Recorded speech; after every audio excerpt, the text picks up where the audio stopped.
Ooh, and now a special number, Bobby Khan with Never Get Ahead. Hello, chat. I'm Andy Luke.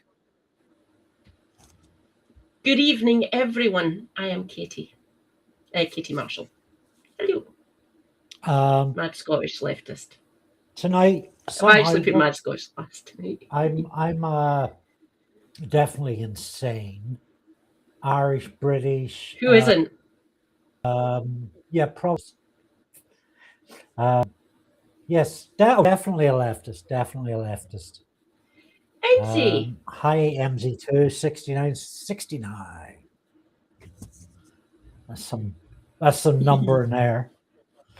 MC's we're going to talk about Labour together tonight. But before we figure out how we're going to do that, we're going to take some medication. Because medication's what you need. Ooh, if you're going to be a record breaker. Going back to my childhood there, Andy. Hey? Going back to my childhood there, Andy, with that song. That one.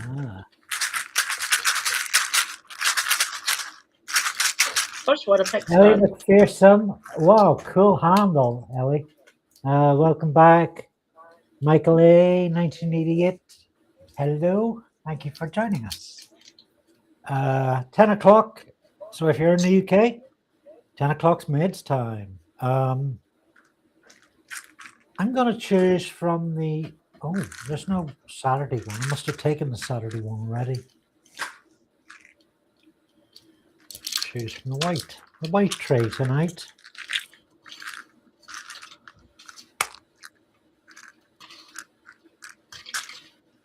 Oh, and for those who've been monitoring my medication, as you know, my favorite is the little blue pill that looks like it has liquid in it. But I no longer receive those. It has changed to this kind of, the blue one has changed to this kind of chewing gum looking thing, which is, look how feeble it is. It actually looks like it's broken in the middle. So that's an easier, makes it easier to swallow apparently. Can I just bite it in the middle, or is that illegal? Technically, the casing just goes through. If you get my drift, the medicine's actually inside it. So look at the size of this one. So if I did bite it, I would have to do it like on a vertical kind of. Ooh, well, that's cool. That's fucking great. That one. That's amoxicillin. Oh, fuck. Oh. Don't choke. Oh, it's all powdery. And look, I got this little plastic bit left over. It's not it's a polymer. Fuck it. I don't know how you describe it. The easiest. I don't know how you describe it in easy terms. Essentially, it's non-toxic. It's fine for us. It doesn't really get broken down. Essentially, the binding so you put it in and it gets pressed together using a sort of mold in a pharmacy, or in a hospital, or in a large fucking factory somewhere. Yeah. So the glue breaks down and the yeah. Hello, Jim, Cathy, Flo Snake, Alex Delgado. Wouldn't it be cool if Alex Delgado was related to Roger Delgado and Mr. Goodtime? Hello, cool name. And Becca. Oh shit, are we getting room rated or something? This is lovely. Yeah, little blue pill. I used to get these little blue pills that were like, oh shit, here's one, Alex. I get to demonstrate. There's still a few left, and I just love the design of them. They are, oh, great. It's stuck to the bottom of the medicine box. Come on, quicker than that. Yeah, so that's what I was referring to there. Look at that. How beautiful it is, Jen. It's all jelly, squidgy too. That looks like a blue mini. That looks like a blue mini. For those of you who don't know, because I'm filled with all sorts of fascinating science facts and stuff, blue minis were a name for amphetamines. So like used to get taken in the 70s, 60s and 70s. And they're also the name of a character you see in the Yellow Submarine. The Blue Meanies. Much drug coding in that media. We've got 16, 17 people in already, Kitty. That's really strange for our stream. Is it because of the thumbnail? What are y'all doing here? No Kev. No Kev. No Kev. We're missing the Cromie comrade, yeah. So we're the backup Kev. He's taking That's fucking awesome. Yeah, we're the backup. Well, I've been backup Kev for a few times now. Yeah, bit of whiz. I'll take it. Take it as a win. I hope he's all right. Oi, Cromie comrade, you stay strong, and if you're feeling under the weather or something, I hope you get better soon. Because we've got award-winning herbalism. Oh God, fuck it! I'll check who's on. Let's see if we're going to be getting gold. Holiday, of course, and probably well deserved. Yeah. So we are going to do Labour together tonight, but well, I have barely returned to my notes because this is my week off, and then I just recorded tomorrow's Sunday Comics review and edited it before I came in. So we have no semblance of a plan yet. Katie, how did you get on with that?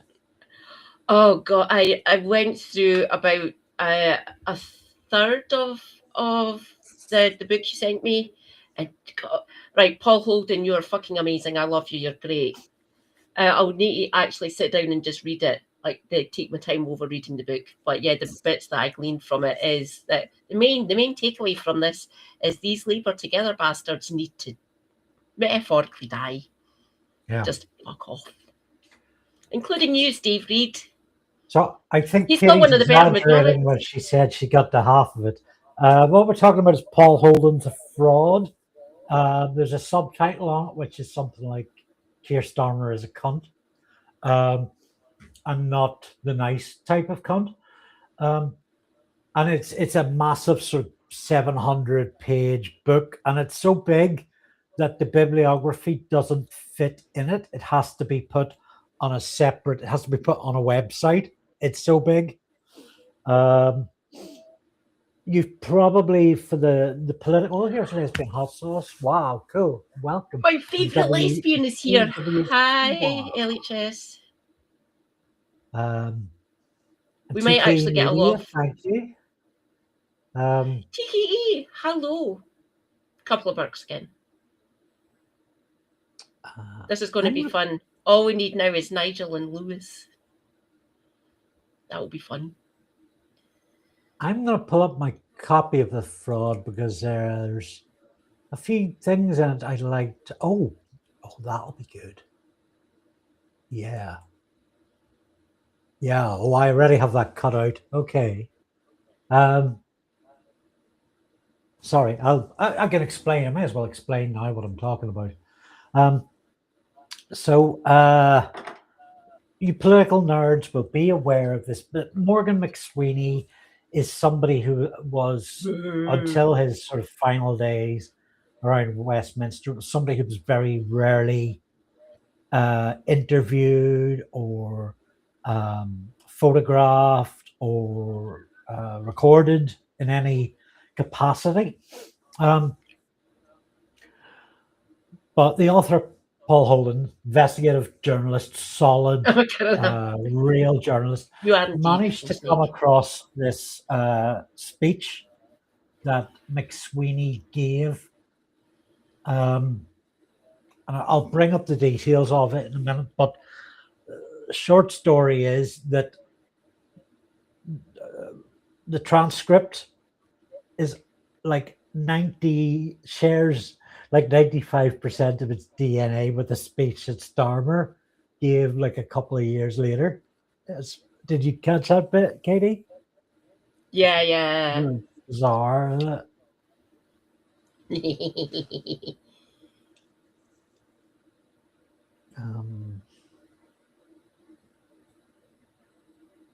Let's see. Oh, Michael Askew's here. Hello, Michael. So I've got two great Michaels in the chat. Fucking amazing. Hope everyone is well this Saturday evening. I know I am. My team won the league. Fucking bring it.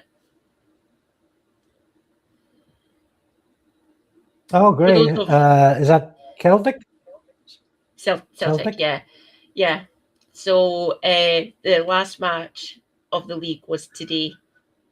So Celtic were at home in Parkhead or Celtic Park, and we were playing against Hearts, who is Edinburgh. Heart of Midlothian is their full name, but they're called Hearts or Jambos because of, just put in Hearts and look up their badge for the team. They're called the Jambos because reasons that I can't think because I'm not from Edinburgh. Anyway. So this is my first week off in a long time. So I mean, for the purposes of the governmental auditors, I work between 16 and 30 hours a week, but sometimes there are difficulties because I have 3 disabilities that get in the way. And sometimes there are weeks where I do 70, 80 hours weeks. And that's been the case for the last 6 or 7. So I kind of went from one end of the spectrum to the other to like almost 0 hours this week. Doing a bit prep for this, doing my Sunday comics thing. And it's just been kind of a weird sort of week. I mean, the second day I properly had off, I put up a post on Blue Sky about how it seemed at Reform UK, one of their new councillors had been artificial intelligence. And that got me like 300 reposts, like 500 likes and stuff. So that was a bit odd. It's nice to have that level of attention, but when it's for a story that turns out to be essentially fake news, it's a bit, you know. That's a bit tricky, idiosyncrasy. Yeah. Bit tricky. Hello, idiosyncrasy. Another base Scottish individual, by the way. I've been sitting out, I've been reading the subject of tomorrow's Sunday Comics, Roma the Wolf Boy by Ed Hillier. Hillier, a story of circus life and circus life, basically. Awesome. Like a investigative mystery. Oh, fuck off. Really cool. What are you telling me to fuck off? Have they got? What? Restorer standing a candidate in the fucking maker field. £500 for the kitty. I've also been reading some Doctor Who based comics. Some character from Peter Davidson and Colin Baker's era called Lytton, who appears in a few Daleks stories. So comics that I got like over COVID and never had read, written by Eric Sabert, who was a script editor in the 70s, and drawn by my old mate Barry Renshaw. So that and reading J. Michael Straczynski's book on script writing, preparing to get some of my paperwork in for my master's, which I discovered I'd been accepted onto a master's course way back in February, but had missed the email. So last night I officially said yes, I accept the offer, and I put in application for tuition fee loan. So it looks like come September, I'll be doing a master's in film and television production. So quite a week off. Sorry, Katie, you can talk now if you like. It's okay. I was replying to Mr. Gutem. What did you guys think of the Trump Trump-Xi summit, much of a muchness. It went as well as it went, just like I thought it would have, essentially. Yeah. They're both kind of obviously. I'm loath to use this because of historical precedent or anything like that. But Trump is basically like a fascist. There is fascists in his fucking cabinet. Don't get me wrong. There is. It's been proven. He's a megalomaniac. He's a narcissist. A pure fucking narcissist. It has to be all about him. But when he has to interact with world leaders, including Xi Jinping, it's Hi, Daniela. It went like I thought it would. Davey, anybody who have missed Jacqueline.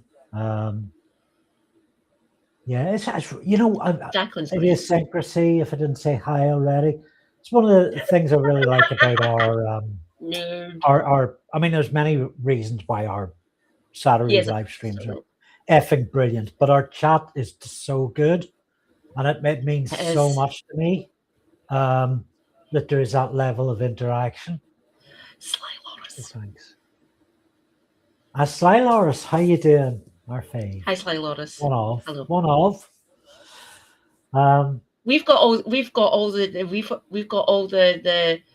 commies now. Communists. Hello, friends. Welcome, communists. Correct, he won't idiosyncrasy.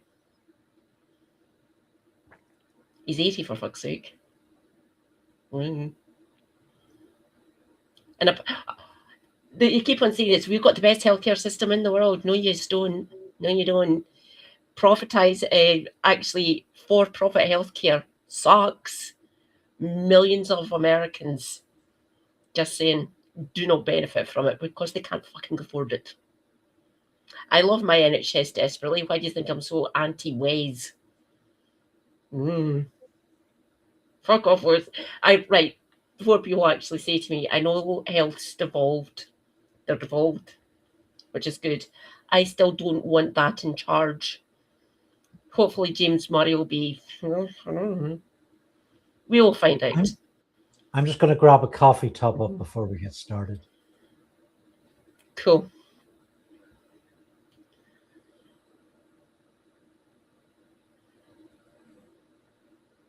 Oh, nice one. Enjoy Diablo 4, Sly Loris. We will be here for a couple of hours at least 3, maybe 4. Because Labour Together needs broken apart, literally, and discussion-wise. God, Labour Together, just fuck off. That is the quick and easy thing to say here. Labour Together, fuck off. Celtic are based, yes. Praise be the Green Brigade. They're now back in. They're on their best behaviour, apparently. Citation needed. By the way, I've got friends who are in the Green Brigade. They're really delightful human beings. They're amazing, but they're kind of mental. A good few Glaswegians are. I am not Glaswegian, apparently. I was born and brought up in Perth, 63 miles northeast. And to be classed as Glaswegian, according to husband, you have to go to school here, like nursery, primary, and secondary school. I moved down here when I was 18, by the way, everyone. I've lived here longer than I'd lived up in my hometown. He does not dictate if I'm a Glaswegian or not. I am.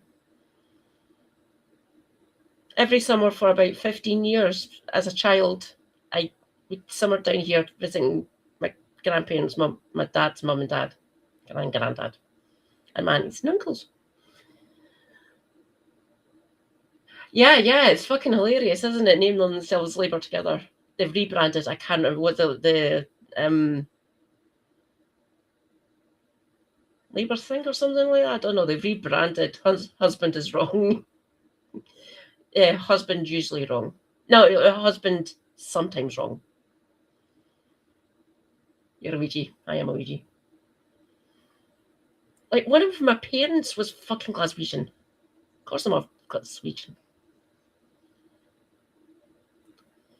Funny she has invited Tom Pune in the same week, so you both, after said your so-called superpowers China has, and what would you want to offer us? Would you like a cup of green tea while you think?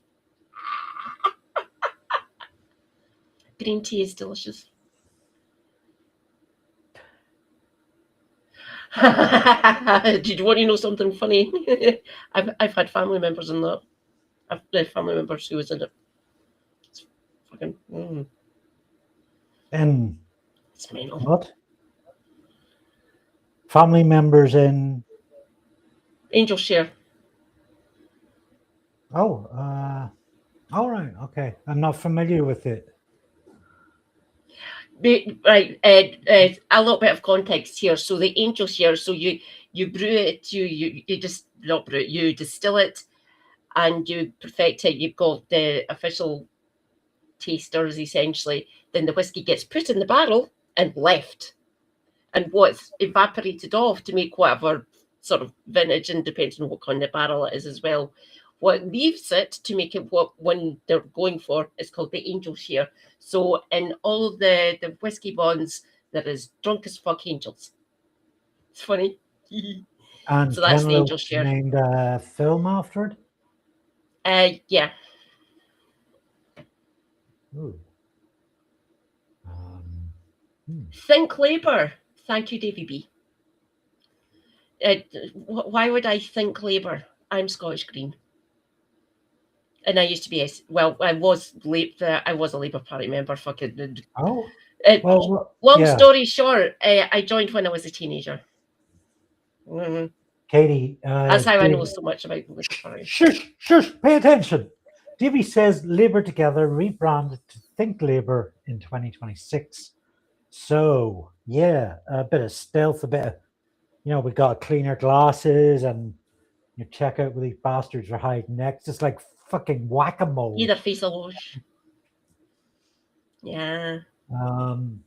They only done that recently in the last sort of couple of weeks or something, and it's now been published over the last couple of days. Trying to hide your sins, are yes? Good luck. It won't fucking work.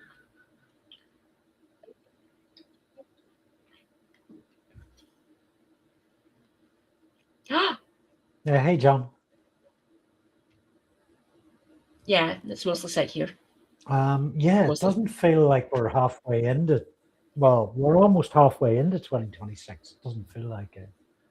It doesn't, does it? I see we're already having connection issues. So, hey ho. Hi, it's Morton. Hi, Stock Now. Hi, John. Councillor John, well done. I think I got that wrong, actually. John, did you? He used to be a Labour councillor, by the way, everyone. John? Resident philosopher in the house. Hi, Scribby. Going to be fun. Oh, no. Amanda. He's back. Oh, bloody hell. This is starting again. I think I might have to shoot and kill one of my neighbours. No violence, because, please. I mean, we've been in Discord chats all week about this time, Katie, right? Yeah. And there's been nothing wrong with my connection. God damn it. Yeah. Okay. So I guess let's use the time we have. And oh, now you're frozen.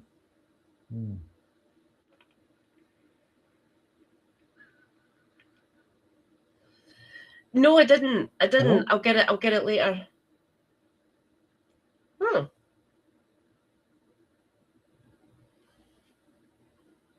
I don't appear to be frozen. You went kind of fuzzy looking though, Andy. Yeah, I'm getting a lot of connection problems this end. Oh no. really, really depressing. Right, let's just hope for the best. I Let's thought start. I thought you'd been made a councillor. I thought you got voted in, John. Ignore me. I got that wrong. I went and checked. I thought you'd won. Yeah, no, I wouldn't check. He did win.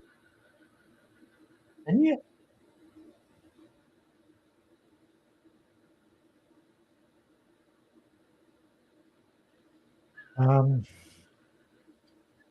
Oh, right. Right, so labor together. Let's start somewhere.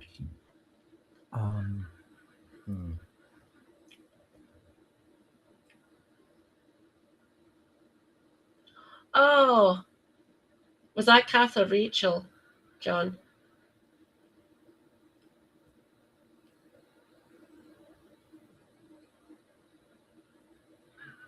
Oh, fuck.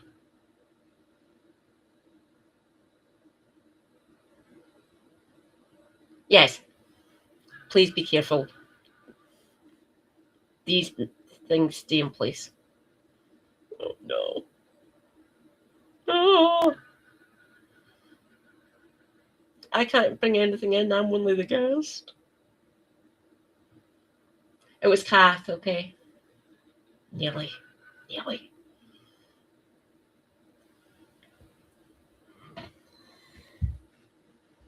You never know. One of these reform Aegis might have to step down for something like gets brought to light.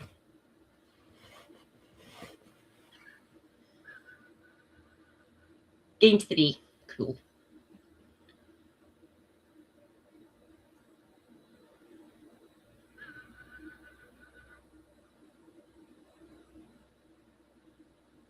Yeah. I wanted Johnny one. I really did. It would have been brilliant for Bradford. You're back. Yay. I don't know how long though for. It's okay. I'm starting to get in a really fucking bad mood now. So, if we can't sort this connection out, I'm out. Sorry, people, but I just have not had a week off in ages, and I don't need to be thrown into a mental strop. So, I'm gonna try and join in with my my tablet to see if we can figure that out. Okay. And here comes Andree. Oh, and we need to mute. There we go. Hopefully he will sync. Where's the best word about second me?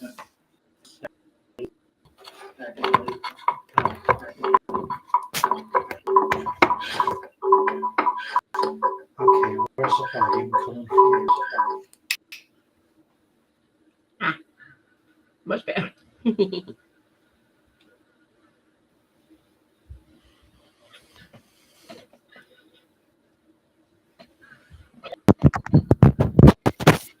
Tonight your lass is wearing sparkly shoes because to cheer me up.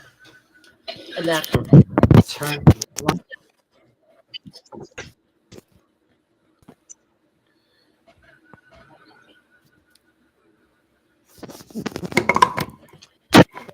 It is fun, isn't it, Sly Loris? Okay. There we go. Okay. Any better? Okay. Any better? Okay. Better.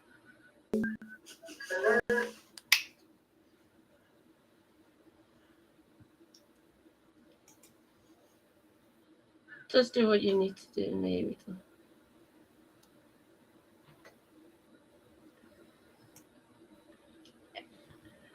Oh, are we good?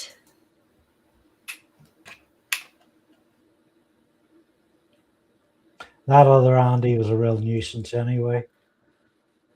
Didn't do a pick of my housework. Didn't Didn't do any cooking, dishwashing, nothing. Yeah, there you go. I see lots of reference to Andree smoking, which kind of is my my sort of visual point of sale. But I'm now out of cigarettes until Wednesday, so yeah, it's gonna add to the crankiness in it. We loved you so much more when you were a smoker. I'm saying this for your own good. You need to go back on the cigarettes.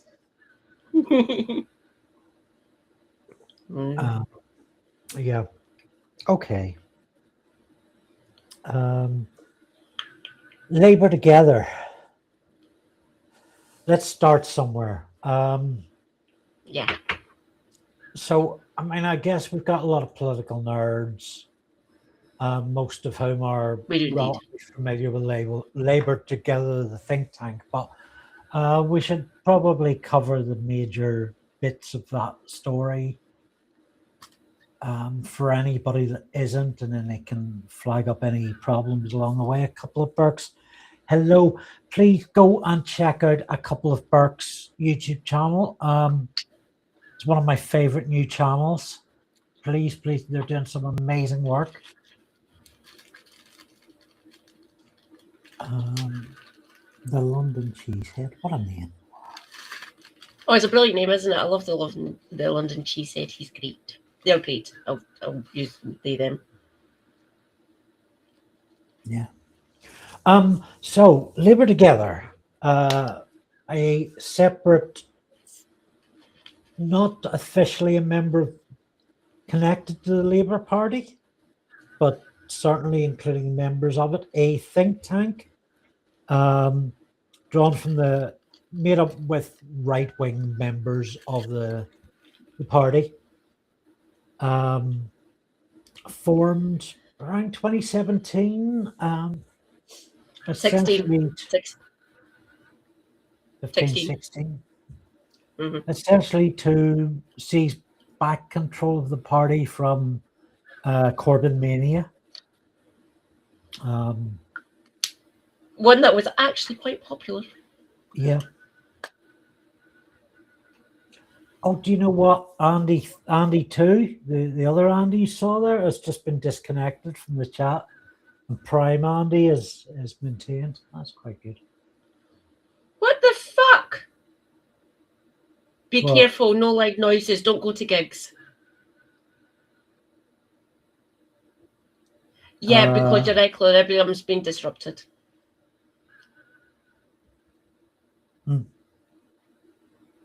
Okay.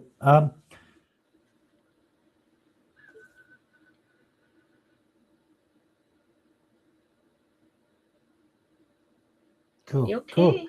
Yeah. Just bear in mind, Katie, if you're reacting to comments, and I'll need to do the same. We're going out to 5 different streams, so not everybody will be able to see those comments. So yeah, just mention what you're talking, what you're responding to. Right. A couple of Burks. Perforated. Oh, thank you, guys. You're welcome. I got a perforated eardrum, thinking it would go away, and it got worse. So I'm out for a couple of days at least. So dizzy. So when you perforate your eardrum, which is inside the ear canal, obviously, it upsets the equilibrium of your head and your actual balance, and it can make it worse if you do certain things. Listening to loud music, loud bangs, anything sort of like really like decibels loud. It can literally punch a hole right through your eardrum and you go deaf. So please be careful. Yeah. Oh dear. And just remember, we have no idea if we're seeing everybody's comments. I think we're seeing quite a lot of them, though. Yeah, but whether you can see our responses is another thing. So Labour Together, right? Yes, Corbyn mania, mass popularity, progressiveness, and that's not on. That's not on. So we have this little think tank Labour Together, which is composed of primarily Steve Reid, MP, Lisa Nandy, later, but not too far along, is Morgan McSweeney.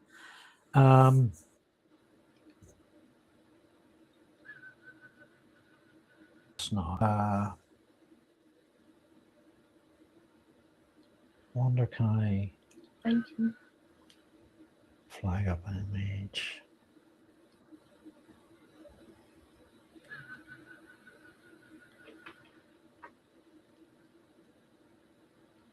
Did I mention Lisa Nandy? No.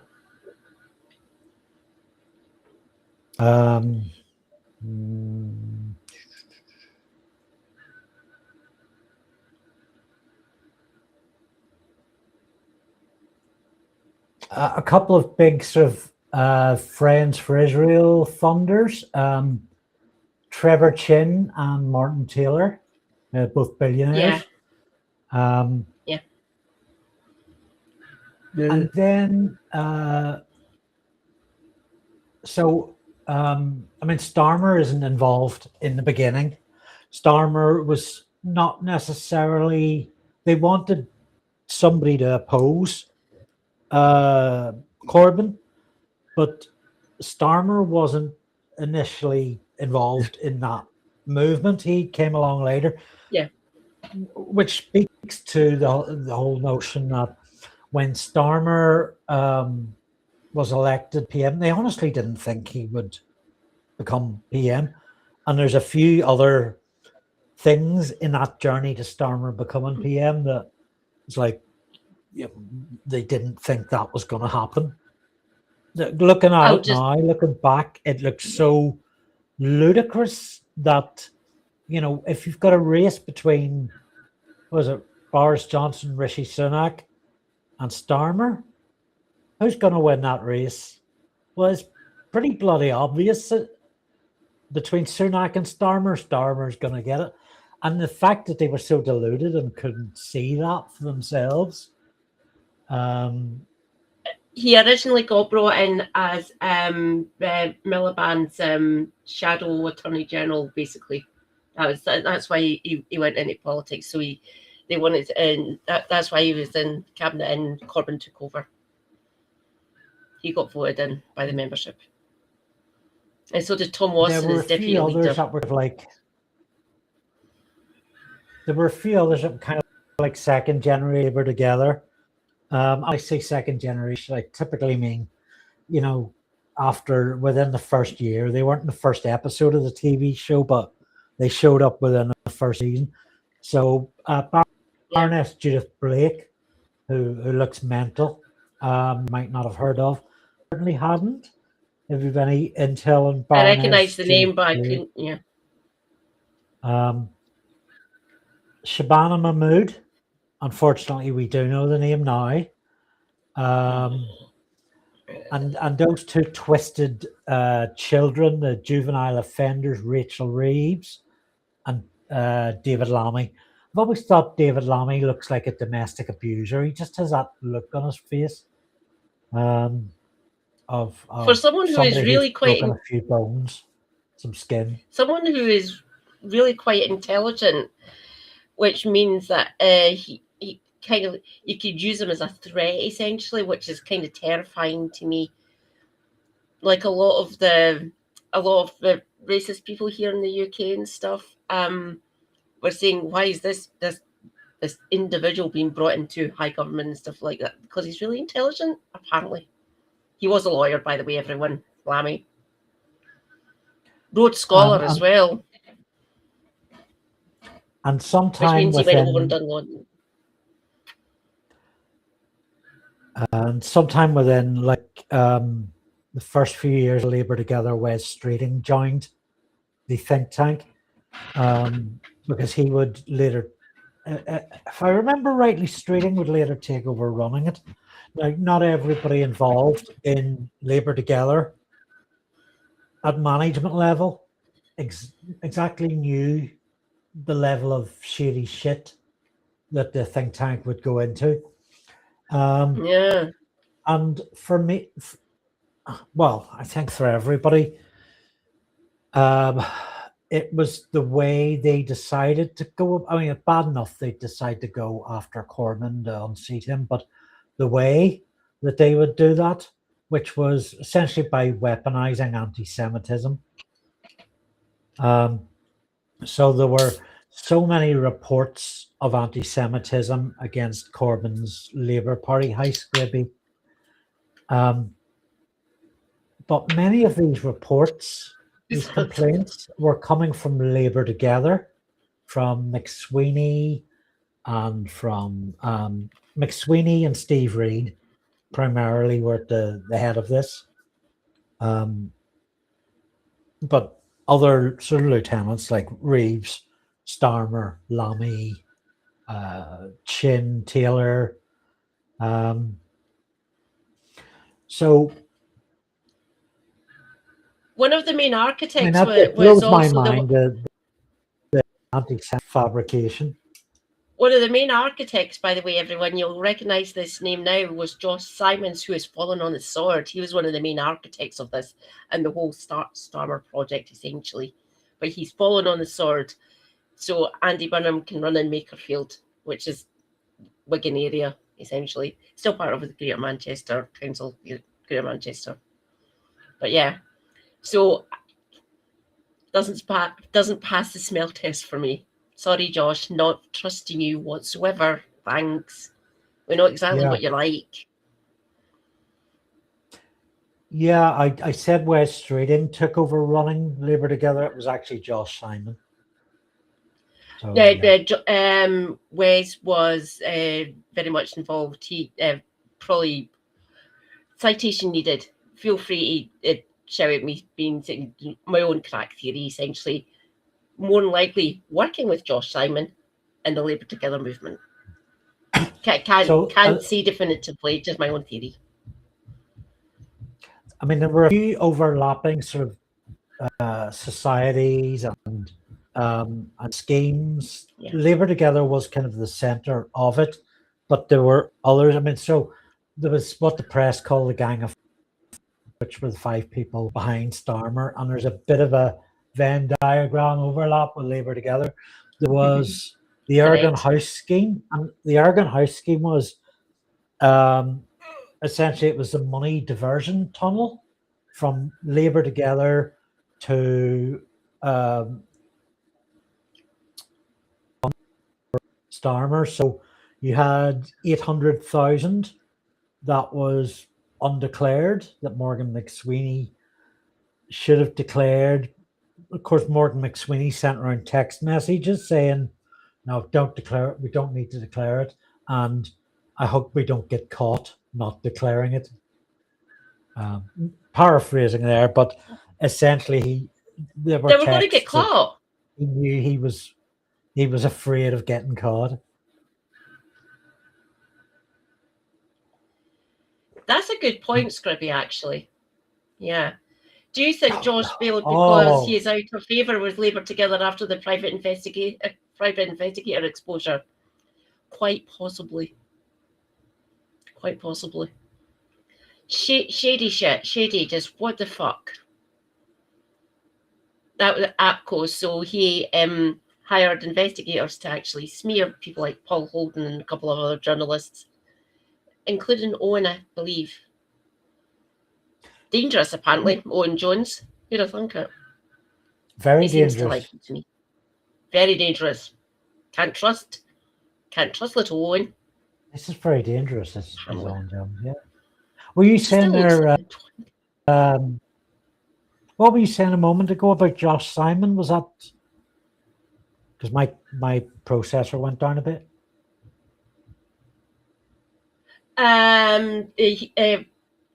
I'll go back.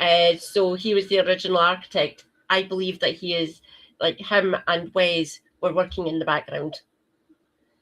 My own crack theory, can't prove it. Feel free to laugh at me, everyone, if you want to. But that's my own theory, because all of these people all talk, well, the small clique that it is, essentially the ones who are actually in control. You have to remember, Keir Starmer I don't know if he actually is spy. I'd want to go and ask him this. I really don't give a fuck what the man says at this point, because he's been the horrible fucking prime minister. Mm. Many of these I've always experiences were brought to... It's my turn to speak now. But many of these experiences were brought to the public by Paul Holden, who, I mean, we're going to talk about Paul Holden a lot because he's kind of like a key sort of evidence provider in all this. But Josh Simon put a private detective on him and tried to connect a number of, tried to smear him. And so Josh Simon was probably not the only one in Labour Together to do that, but pretty key in it. So stand down this week to let Burnham have a shot isn't the end of Josh Simon's chapter, and we need to... Well, actually, I've got some thoughts on that, maybe later, but we do need to keep an eye on what he's doing next, because he's not to be trusted.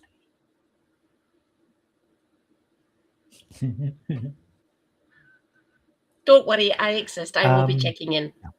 Mm-hmm. I'll be keeping a close eye on Josh. Oh, you know, I think I might be ready to share my screen for that McSweeney speech bit. So let me see. Window VLC. Fantastic. There's no audio, so we can... There shouldn't be any audio. We can talk away over the top of it. Excuse me. I think.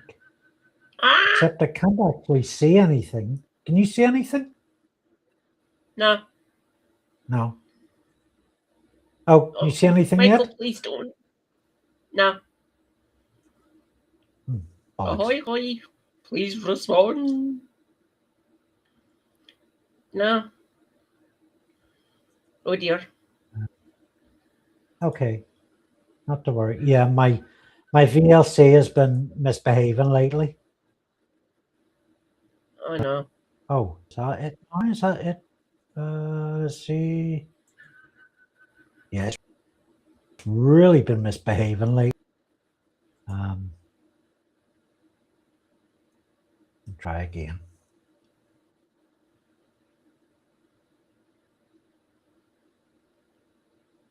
Oh, okay. This should work. And this is just 35 seconds long. So this is basically, we referenced earlier a speech that Morgan McSweeney made that was later copied by Keir Starmer. So Paul Holden has shown these two speeches side by side and the differences between. So I can you got that up now, Katie? Yeah, I've got it. Yeah, I can see. Yeah. Thank you. So this is just a screen recording I made scrolling through these speeches. So I'm seeing Starmer's on the left and McSweeney's on the right. Starmer isn't on the left. Sorry, couldn't resist that.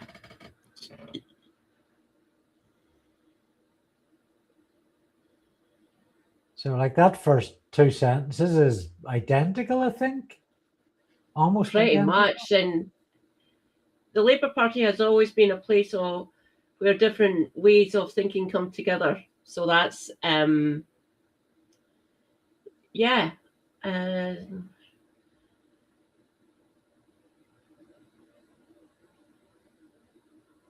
over the Labour. I forget what the code is. Where italics are used.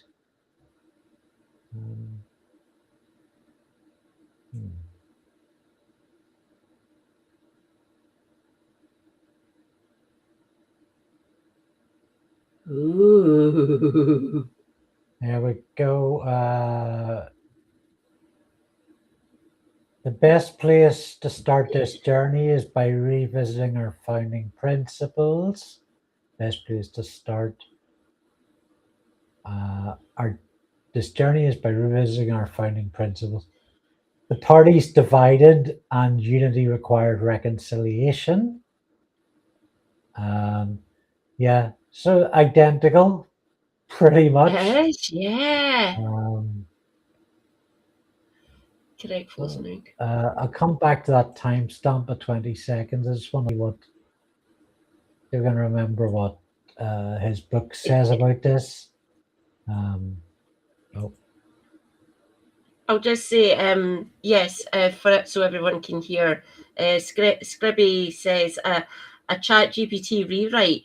By the looks of it, Scribby, yeah. You know that, or he thinks like a McSkinny thinks like a large language model. Obviously, he doesn't. But yeah, it's freaky how this actually looks. It is so similar. Like different, sort of different structure, but the same meaning.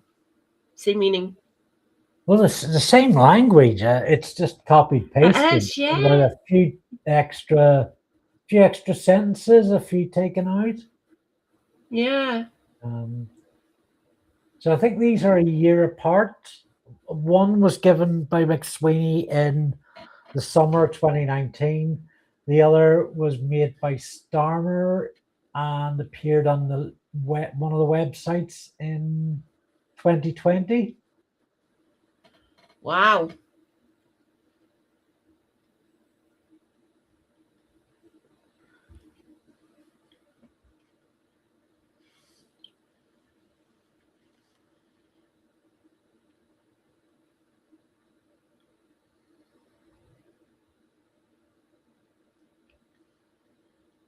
Let's see. Let me check this back a little bit. Ordained does not mean surrendering our own personal views. Well, a lot of yous have. Well, it depends what your personal views are. I don't want to know any of the personal views of these individuals. I really don't.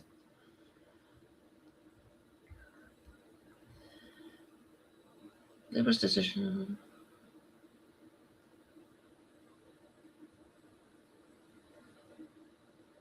So, but I mean, that's really just kind of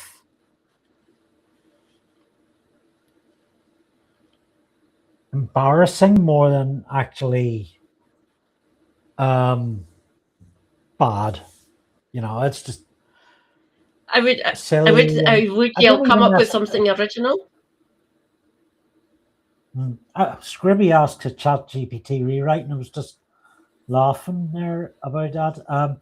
May even be something that they have got the AI to write, and then they've reused it and reused it again.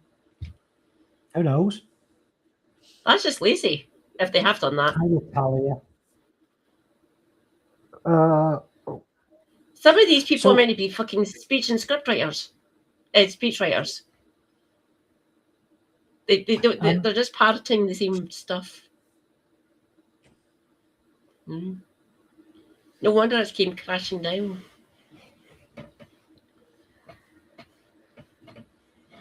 Oh, Katie's frozen for me again. Oh no! Don't know if that's the same for anyone else.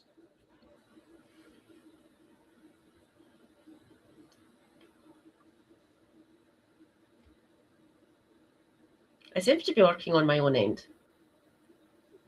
Yeah.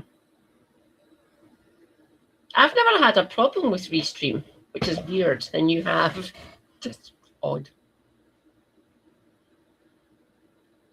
Maybe we can take a couple of Berg's suggestion for the next one. I can set it up if you like, and I can be the host. Haha, I'll have all the power. Oh, fuck. We're Andy-less. Fuck.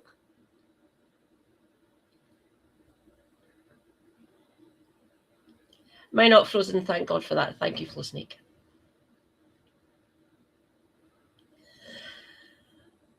Holiday weekend next week. Thank God for that, at least. Oh, thank you, Becca. Much appreciated, my dear. He returns. Ha ha. Hello, Andy. Thank you, Daniela. I love your name, by the way. It's cool.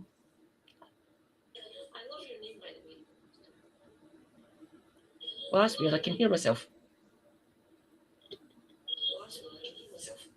Oh, okay. I'm going to turn this off. Isn't it? Oh, I'm still here. Oh, that's good to hear, Scrubby. Thank you. I might get you. I might finagle you to help me in some ways then in the future. No pressure. How do you think that by-election? How do you think the by-election's going to go in June? Thursday, the 18th of June, everyone. Mark it in your diaries. Next Reform fucking MP coming in and Andy Burnham coming third. So, obviously, no. Couldn't resist that. Sorry.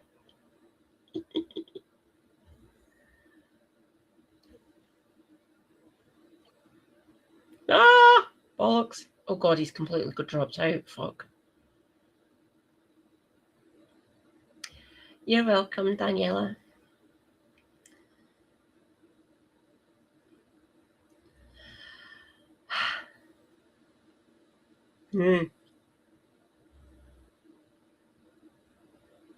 I've got things marked out from Paul Holden's book that I might actually bring up at some point. Oh boy. The section's called Killing Corbynism, everyone, by the way. From what I've read, everyone should be reading The Fraud. Another one that came up that got mentioned in The Fraud is called Get In, and I can't remember the fucking authors. I think it's published by Orb Books, The Fraud, and they have if you search around, you can get like a discount on the book. Yeah. So, I mean, I think the digital edition was like a tenner, and I got like £4 off from the publisher. Nice one. Cool. And basically, I mean, all I had to do was like be on their mailing list. So people have published a book like that, and it's a phenomenal piece of investigative journalism. That's one of the best. Completely separate from that was one of the best book itself, and that's at thefraud.info. One of the best downstreams I've seen in fucking forever was, I can't remember if it was Aaron or Ash, but Paul Holden got interviewed on Downstream. Go and watch it. It's fucking awesome. Was it Ash? I'm sure it was Ash. Oh, fuck. Yeah, I don't want any more Reform, Becca, either. It's bad enough they're in fucking Holyrood, let alone fucking Westminster. Christ. There's 17 of them up in Holyrood, which is just, no, fuck off. Malcolm, you suck. Just piss off. Yeah. We're going to have words with Restream on my internet provider because in. Oh no. Right, if I get him back, I've got a proposal. Andree. Oh, he's back. Do you want? We could maybe, since Restream's not really doing well, if I can do this quickly enough, I can create a free account with StreamYard, and we can move it over to there if you want.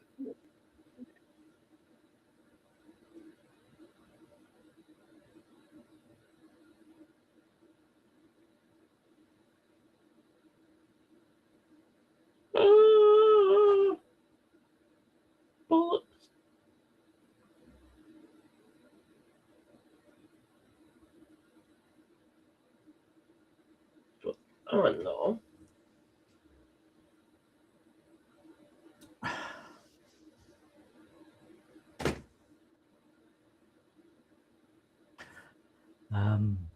I don't know if you can hear me. I'm having real problems. A connection issue notice up. Katie is just constantly freezing. But I'm aware it might well be my end. Just because I can see my own video moving doesn't mean that it's not me. It's the one that's frozen. I've got a proposal, Andy. I'll see if I can quickly set up a StreamYard account of like the free one, and oh no, and we can jump over there if you want.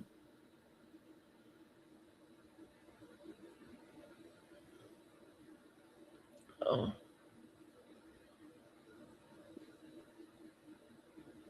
Are you back?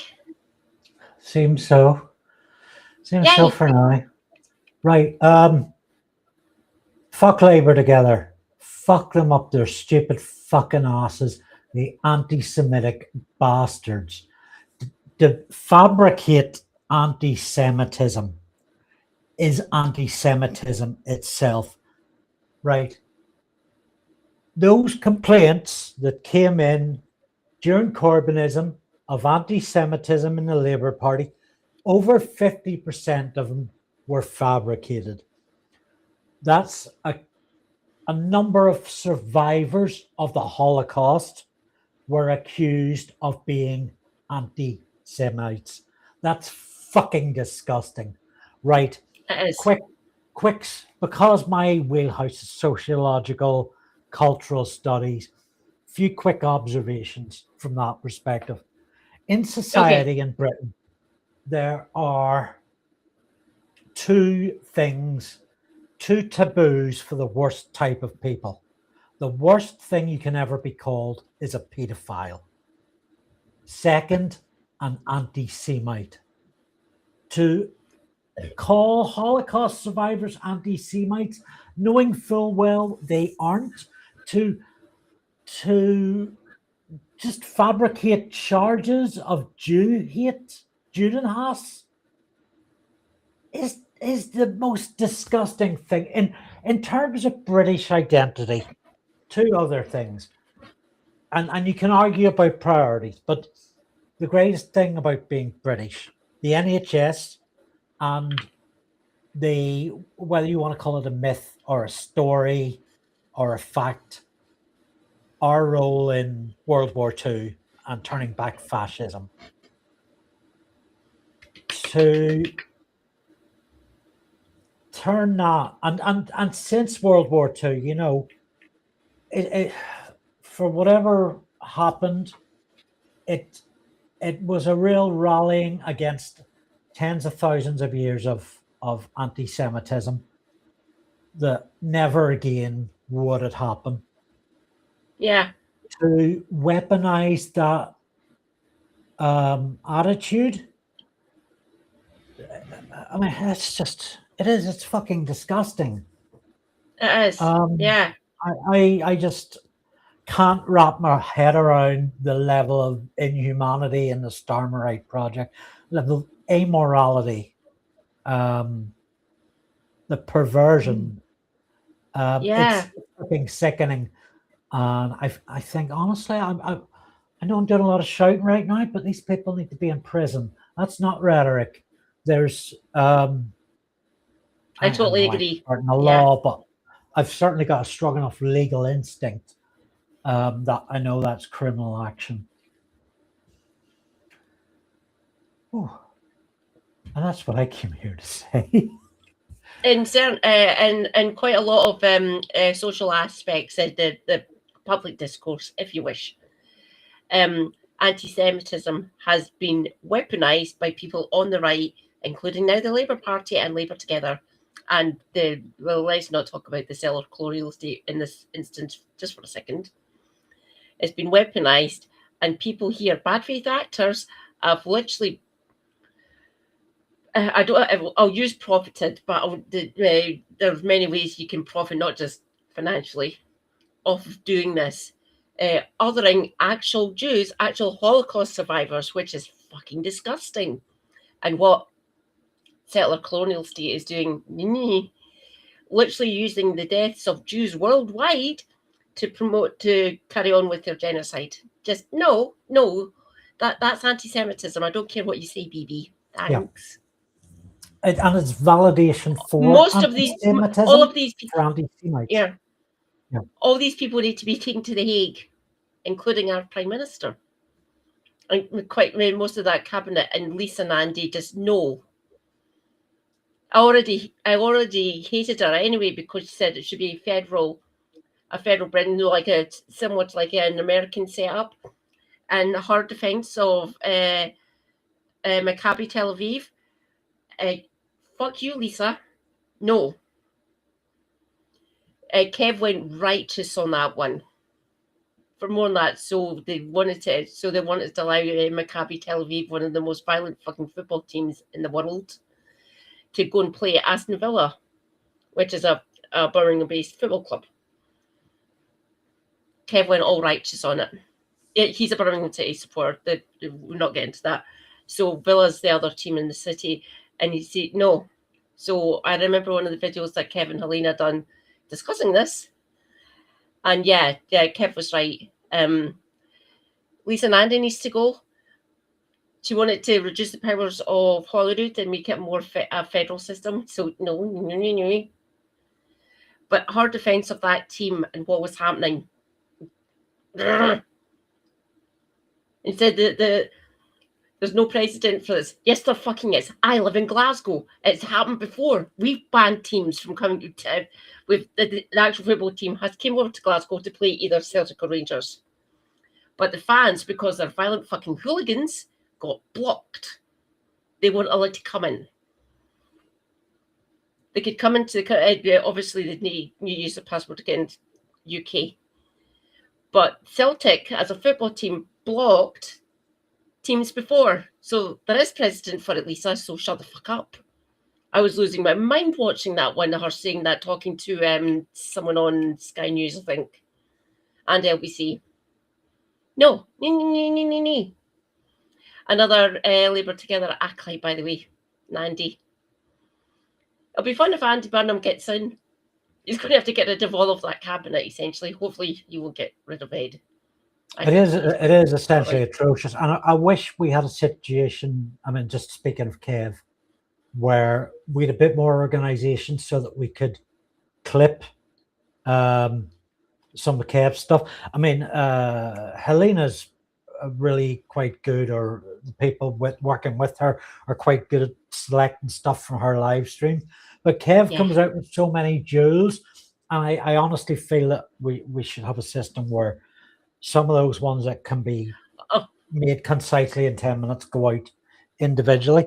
But anyway, for me, second to the anti-Semitism is the anti-democratic hijacking of the Labour Party. So this means to get Starmer out, or get Corbyn out.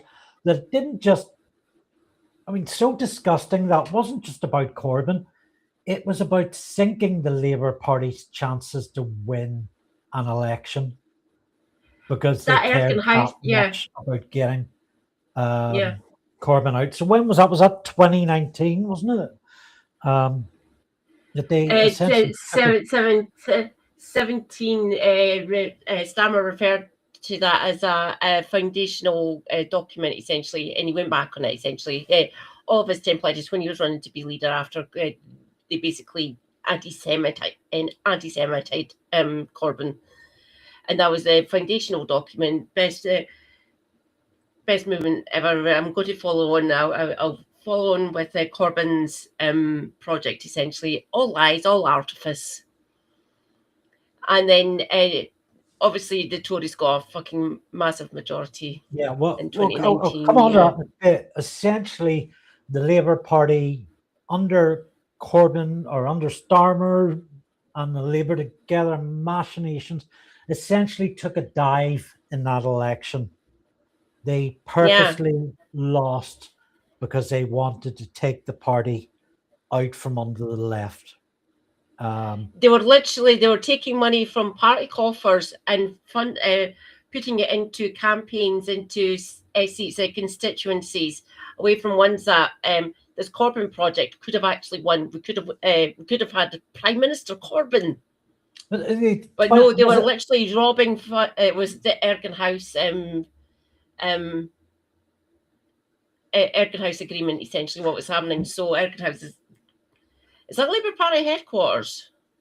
I don't know, but yeah, they're very. Chat very help. right. Is Ergen House the where the Labour Party is actually based? I can't remember. Fuck.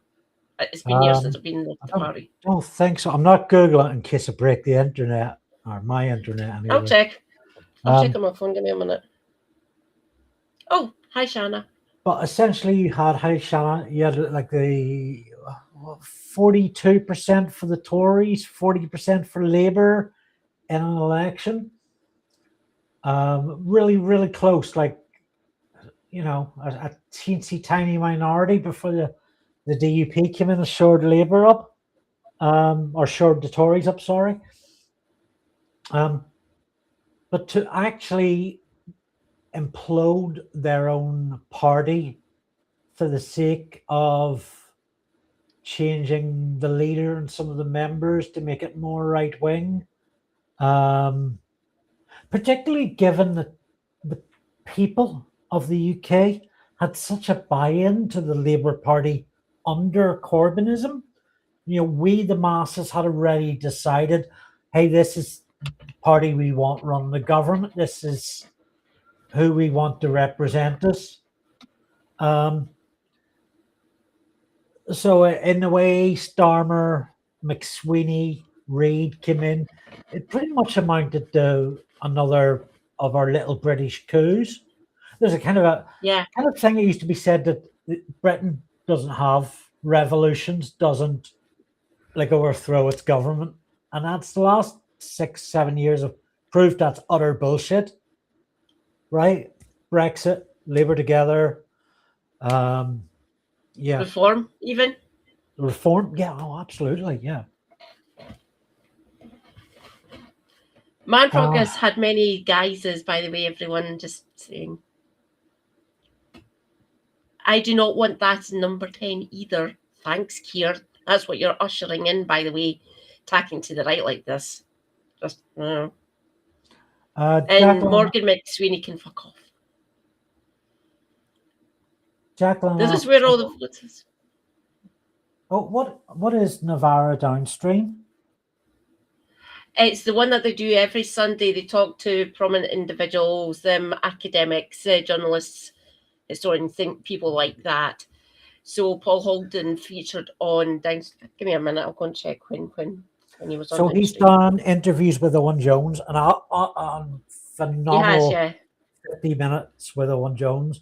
I think he probably has been on with Navarra. He's been on a number of times with Double Down News, doing interviews, essentially just plugging his book. But over the course of those book plug interviews, there's an awful lot of real fact that comes out.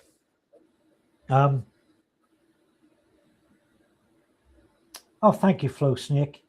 You don't need to react to Kevin Heaney. You do perfectly well by yourselves. Honestly, I'd rather hear you without them. That's not because I dislike them. It's because I have different views. I think so. I think everybody in our audience knows Kevin and Helena, essentially the gods of British YouTube politics. Love and respect. But we need as many voices as possible. And there's so many great voices. I know when we sit around and talk, Turn Left has quite an active Discord. We've been talking there, and Jim Speak might be still about tonight. It's one of the mods, Specs Beans. But there's so many. There's a couple of Burks who does his strong anti-fascist material. There's Daily Blase who does a lot of subcommittee coverage. Hi, Aaron. Katie, who does our Scottish thing, Davy McGuinness of the two Davies. we're Maximilian Robespierre. We're forever finding like new. I mean, political custard is one I don't mention an awful lot. Who's really good at finding funny stuff, but the voice really annoys me. The voice really. Does it? I love the voice. I love the voice. I think the voice is brilliant. Perfect for. It depends on the context, but that there's so much of it. Doc Davies, My Left Eye, of course, My Left Eye. What Lefty is doing over there is just doing. I mean, the same way that Kevin uses humor to educate. Lefty, My Left Eye is doing the same thing, and with a really unique audience interaction thing. Solid journalism, reportage, even out, away from keyboard as well, going out in the streets and filming stuff, which is something a couple of Burks does as well. They do indeed, yes. So check out their channel. And actually, if you'd like some more Katie and Andy, if you've not had enough of us, we were on a couple of Burks live stream on Friday. No, Wednesday. All right. Wednesday.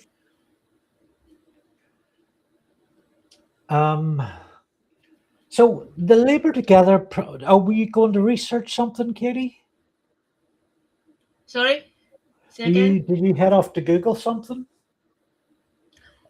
That people were wondering. So the downstream that Paul Holden done, and it was with Ash. I was correct. So yes, it was the 9th of November 2025. So roughly 6 months ago, roughly. Ah, yes. Go and watch it. He explains everything. He says he's South African, by the way. Paul Holden. He's from South Africa. He lives here now. In London, I believe. And the downstream he done was bloody amazing. Everyone go and watch it. It's great. And he explains that he doesn't, obviously he doesn't see everything that is in his book, but he basically lays out what was happening and things like that. Yeah, it's really good. That's okay. I've shown it before. Was nearly going to pin it. Flow Snake says, for those who can't see his comment, they ain't no gods, especially a blaspheming beardy bloke from Brum. He's just a little sweary sausage. Kevaloy is a very tasty sausage, but still just a sausage. Release the sausages. Nice. Cool. Hi, Doc Davies, by the way. Hello. So, after all this Mandelson, Super Mandelson stuff, there were a few questions in the House about launching an investigation into Labour Together, which never appeared. Once Starmer was in office and kind of cleaned house, tried to make itself look a lot more respectable. Tried to hide any of those dodgy donations that were coming in, changes of management. So, if you looked at it now, I don't know how much sleaze and dirt you'd find, but quite a lot. I thought you were trying to get my attention. What are you shaking? Magic medicine? Cough syrup. Cool. I want some of that. Bet it's loaded with delicious alcohol. Like a little vodka. It's a form of ethanol. It's a form of eggnog. Did you say? It's a form of ethanol. Essentially, the one of the binding agents that they use in cough syrup. That's why a lot of people got addicted to it. Apparently, a few anyway. But it makes it easier to swallow and to actually get digested. To help. Well, it's essentially coating the throat so you don't actually cough as much, or it's not as sore. Plus, it's an exportant which actually expels gunk. I will go no further because some people have ick. I have ick. There's things I don't like about the human body, including my own. But yeah, it's just to soothe the throat a bit and stop me coughing as much. Not fun. I don't think people want to hear me hacking up along. Not really nice. But that's what the amoxicillin's for, to get rid of Oh, by the way, for people who do not know, I'm currently suffering from bronchitis. Bollocks. So I'm on antibiotics. So hopefully I'll be cured soon. Well, it will get cleared up. Usually, bollocks. What ambulance? She is. That's why I keep on directing people over to her, Jacqueline. I'm better at the social issues and the health side of things, obviously. But yeah, Helena's brilliant at the economics and also the social sphere as well. So for better economics understanding, either go to Unlearning Economics or Helena. No Justice, MTG. Helena's good. She is good people. And a really good streamer, obviously. I try my best. It is up to you to decide if I'm a good streamer or not. I'll just do slight shilling here. Give money, please. No pressure to sub to me, of course. A follow would be good. I'm up to 550. Oh, fuck. He's completely dropped out. There's another good channel, but I don't think he's been active for a few years now. Same with Socialist Think Tank hasn't been around in Cow Daily. Came up in conversations over the years. Haven't seen anything.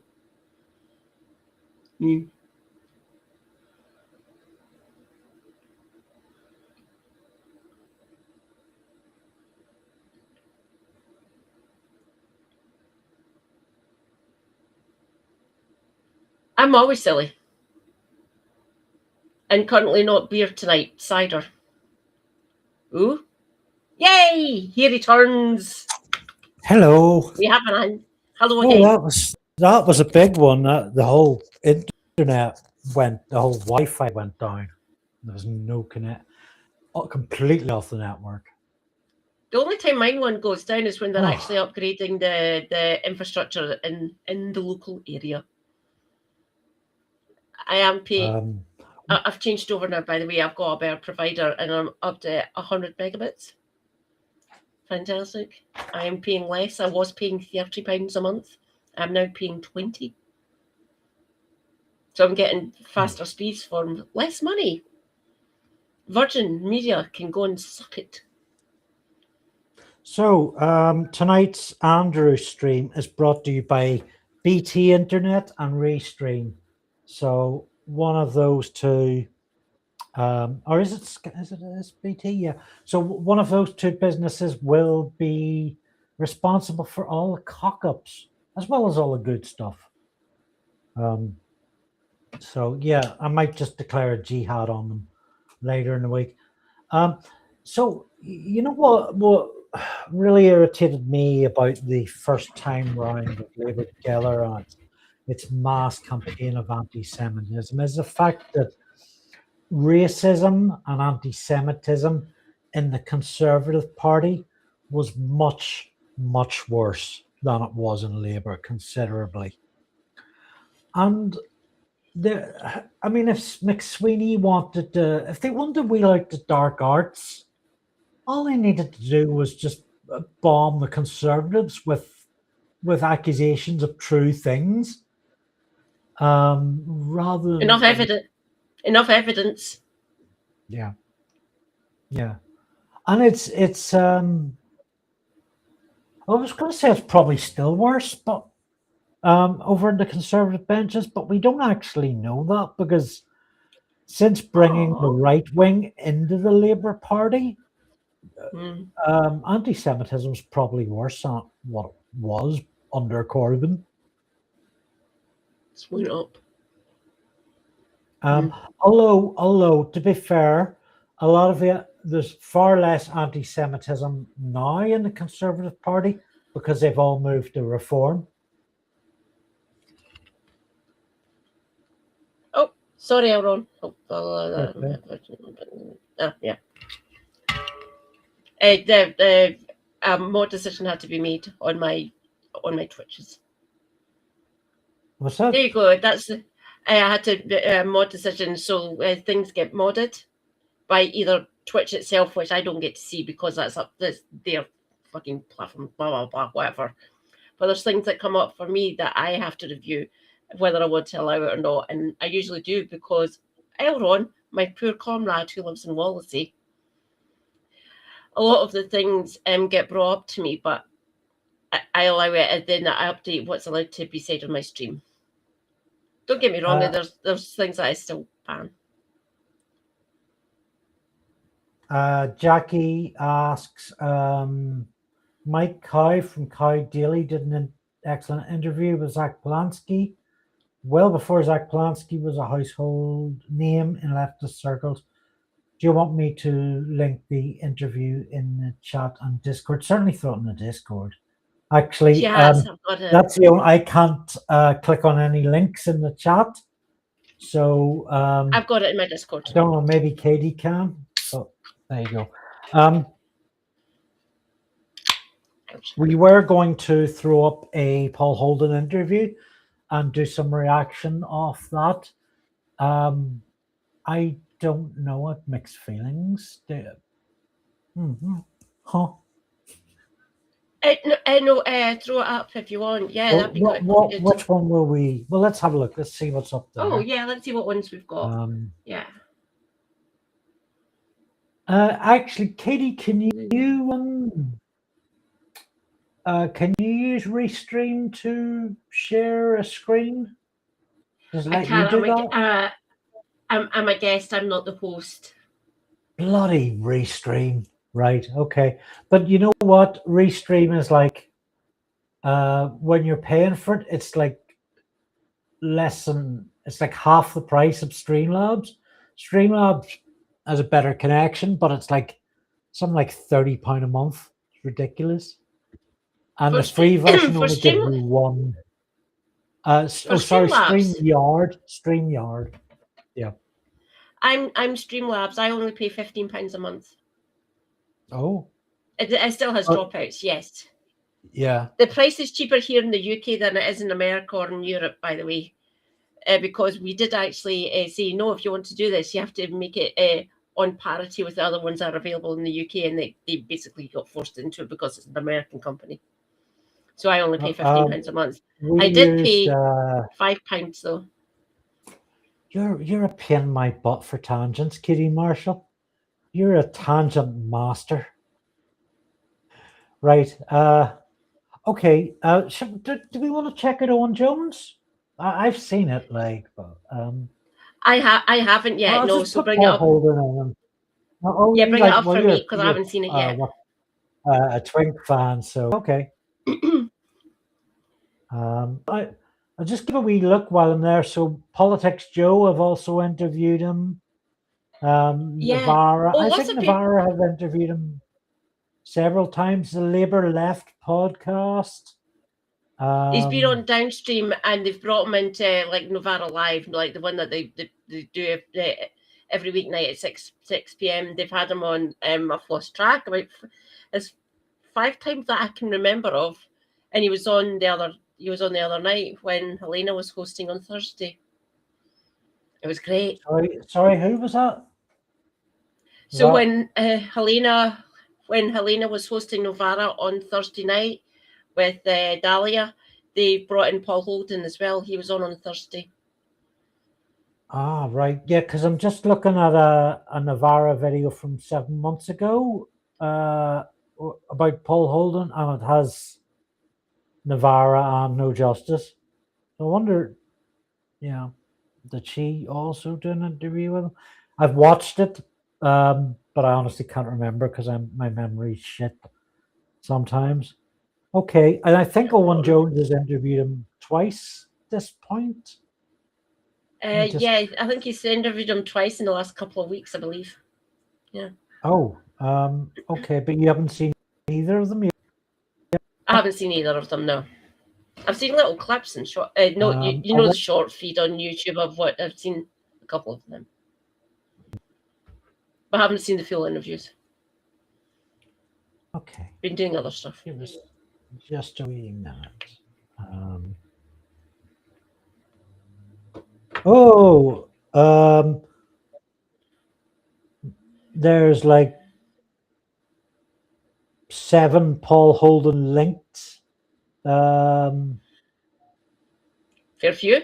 Fair few. Yeah. Well, 3 of them appears to be direct interviews or commentaries. So we've one from 7 months ago, one from 2 months ago. They're both about 50. There's 50 minutes, 40 minutes, and the most recent one is 21 minutes. It's from 3 months ago, and it's about Mandelson primarily. Do that one. That one might be quite. Yeah. I'm trying to think of ones that would actually talk about Labour Together. Maybe the ones from about 3 or 4, between 6 and 3 months ago. Yeah, the one from 7 months ago is that's the one I found most affecting. Yeah.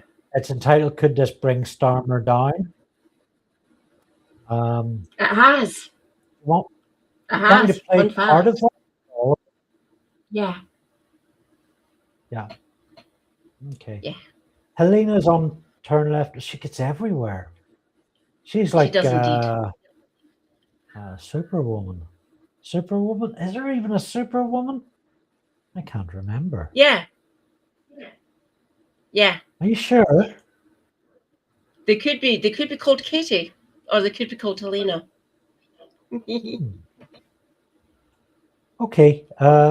Could this bring Starmer down? Let's see. Not Katie Hopkins, anyone, please. Here we go. She's not a superwoman. She's just a racist. Twink! Even though he's in his 40s. There he is. That's our darling. Right. Okay. Let's give this a bit of a blast and we'll pop in. Katie, shout out if you want to pause the video or if anybody in chat has a point where we should pause. About the Starmer project. Great to see you. How are you doing? I'm very good. Thanks for having me on. It's a big honour to have you.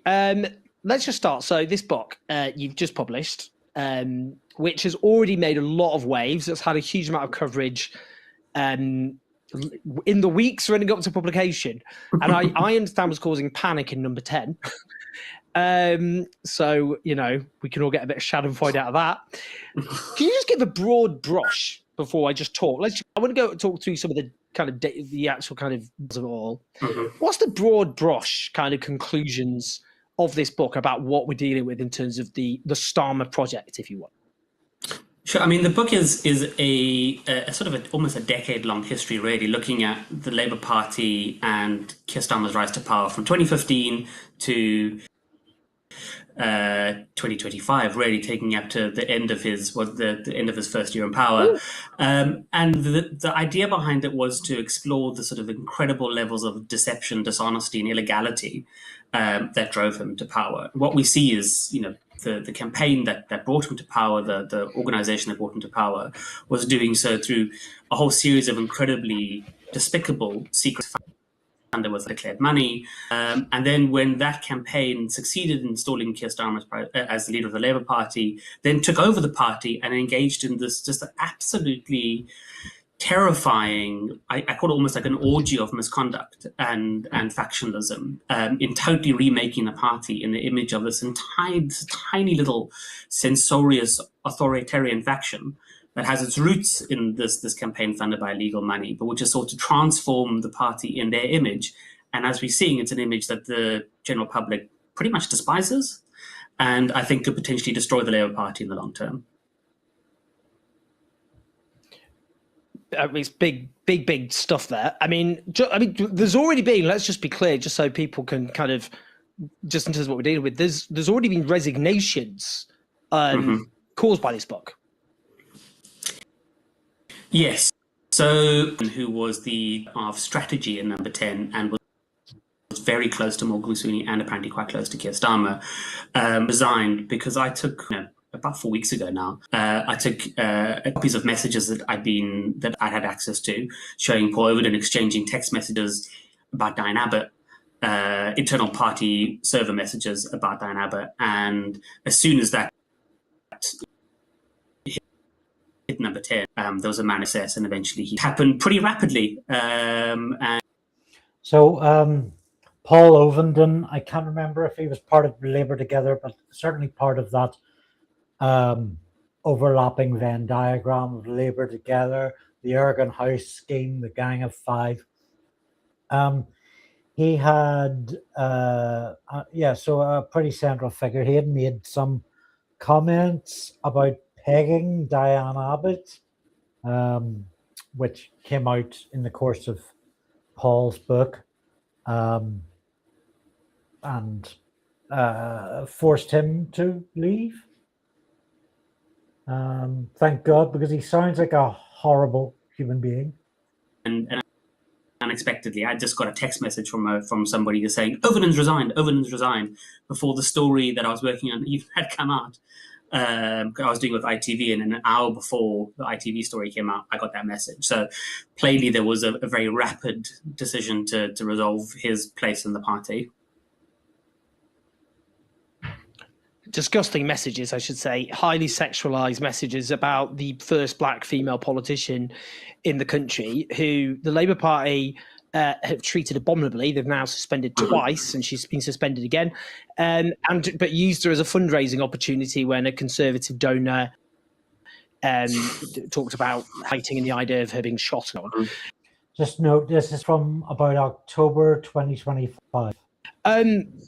Just in terms of, let's talk about Labour Together. What is, Sure. When we talk about Labour Together, what was it for, and what happened? So originally, Labour Together had like relatively noble motives. So it was founded in 2015 by John Cruddas, who was the sort of the motive force behind it. And John Cruddas, who is sort of associated with the sort of the blue Labour tendency of the party, he formed it because he was concerned that the election of Jeremy Corbyn would lead to a split in who always refused to accept Jeremy Corbyn's leadership, would split away, and then the Labour Party would face electoral oblivion, really, at that point.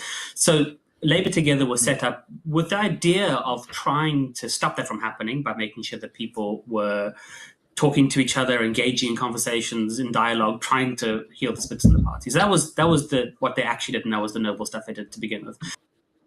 But it changes fundamentally in June 2017, and effectively is that election, the general election 2017, because for people like Morgan McSweeney, who are from like a Blairite right-wing faction of that was a disaster. The fact that the Labour Party did much better than expected was a disaster. They all expected that Jeremy Corbyn was going to fail as soon as he met the first time, and instead, at that stage, Jeremy Corbyn is effectively unassailable in the Labour Party.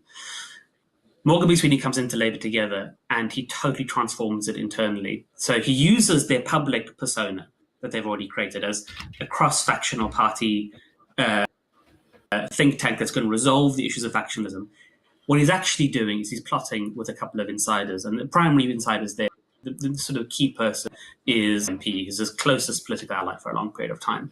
And they take Labour Together and they transform it. And it's effectively used for two purposes. The one is to specifically undermine the leadership of Jeremy Corbyn, and, as Gabriel Coggan points out, to effectively achieve that, you have to make sure the Labour Party loses at the next general elections. They're undermining the party tension, or that's certainly what Coggan says. Then they are incubating the next leader. So even as early as 2017. So what they were doing there was basically deliberately tanking. No theory behind this, but there's concrete evidence of what they were doing in Ergon House to actually bring down the chances of Corbyn in 2017. By the way, that whole movement.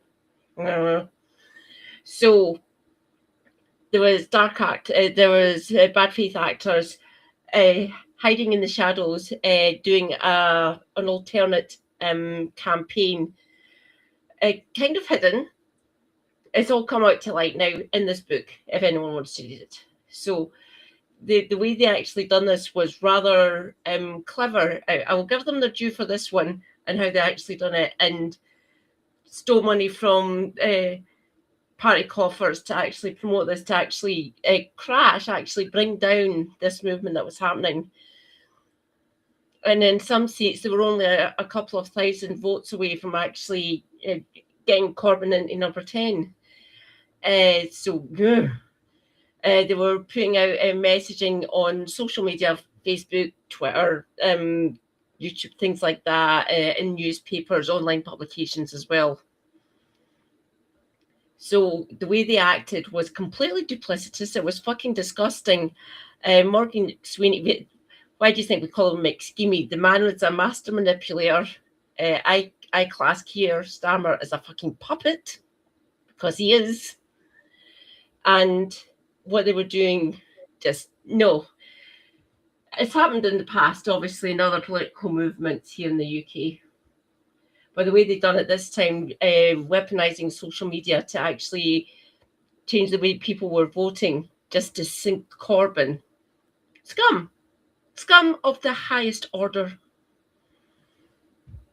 Hearing a lot in the chat from L. Ron Hubbard on Owen Jones fucking over Jeremy Corbyn. They did have a lovely cup of coffee in the park several months ago, and quite a genuinely friendly chat. So something has changed there. But he was wrong. I'm not disputing. I'm just saying how things are currently. But that's you're before not your party lost Scotland, or my party lost. Not your party, sorry, my party. No, I don't know whose fucking party. Your party, yeah. Before they lost Scotland. So maybe Owen Jones has different things to say about Corbyn now. I know I have. Jam Mossad. Sorry, that was a bit too dark. Nearly made me choke in my cider, thank you. Oh God. Ouch. Yes. I try not to obviously I hear things and people talking to me, or see things getting chatted and stuff. There's every danger that I might actually choke myself by laughing while drinking cider. I'll be careful, don't worry. I'm not trying to end myself here. I don't know. I think Owen Jones does some excellent journalism. He does, yes. Some top tier, and the world's a richer place because of him. Yeah, and this interview is a perfect example of that. So I'm gonna run VT. They say, once we've completed this task, we will choose the next leader of the Labour Party and we will guide them to power. And effectively, that is Keir Starmer in July 2019, as they're not declaring donations, use Keir Starmer, and they invade his leadership campaign. And then they effectively drive him to become the leader of the Labour Party. Yes. Yes. So, I mean, what happens with Labour together? What are the kind of big, sort of scandalous developments? Sure. So the big one, obviously, is the money, and that's sort of been covered in the press already. What happens is that between early 2018 and sort of mid-2020, Labour Together takes in 740,000, which is failing to report in line with electoral law. And it doesn't report them at all. It doesn't make those filings. The public has no idea they're taking that money.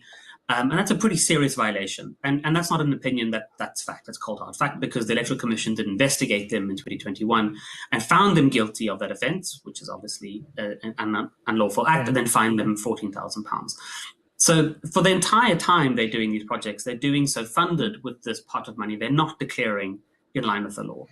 Now, obviously I report that in the book, but then I raise additional questions. And there's additional questions for me that arise.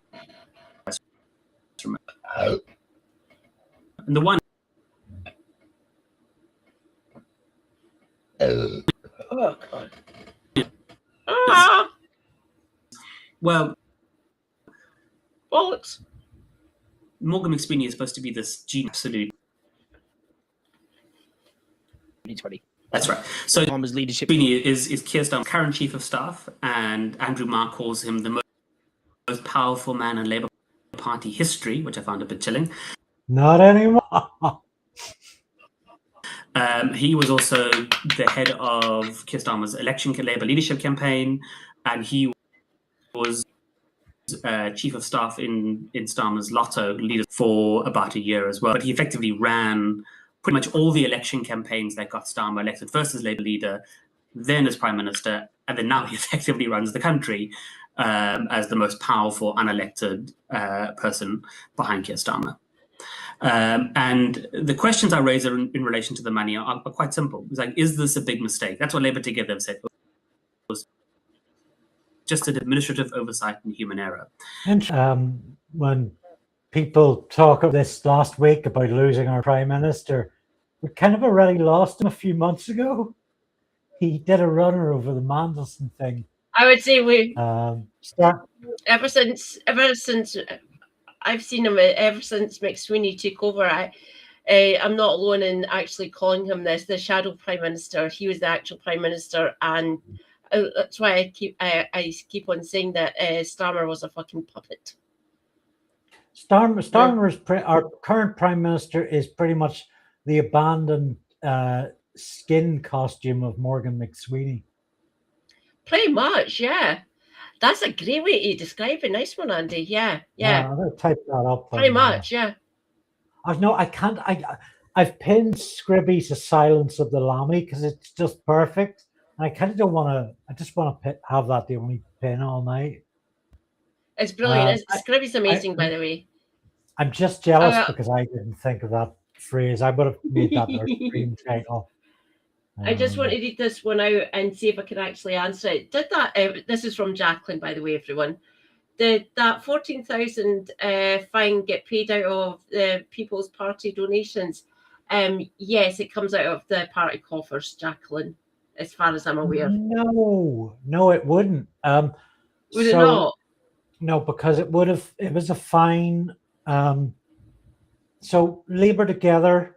It's the difference between Labour Together, a think tank, and the Labour Party, and they're two separate entities. So because of the same use of the same word, we often get confused and associate them. So the £14,000 fine would have come out of Labour Together's money. But remember, that fine was because they took in 800,000 undeclared. So 14,000 was pretty small beans. And then of course there's all the other money that they did declare, which would be considerably more, I suspect. 740,000. 740,000, so basically 750,000. Fun. You're meant to declare that, Morgan, you fucking bastard.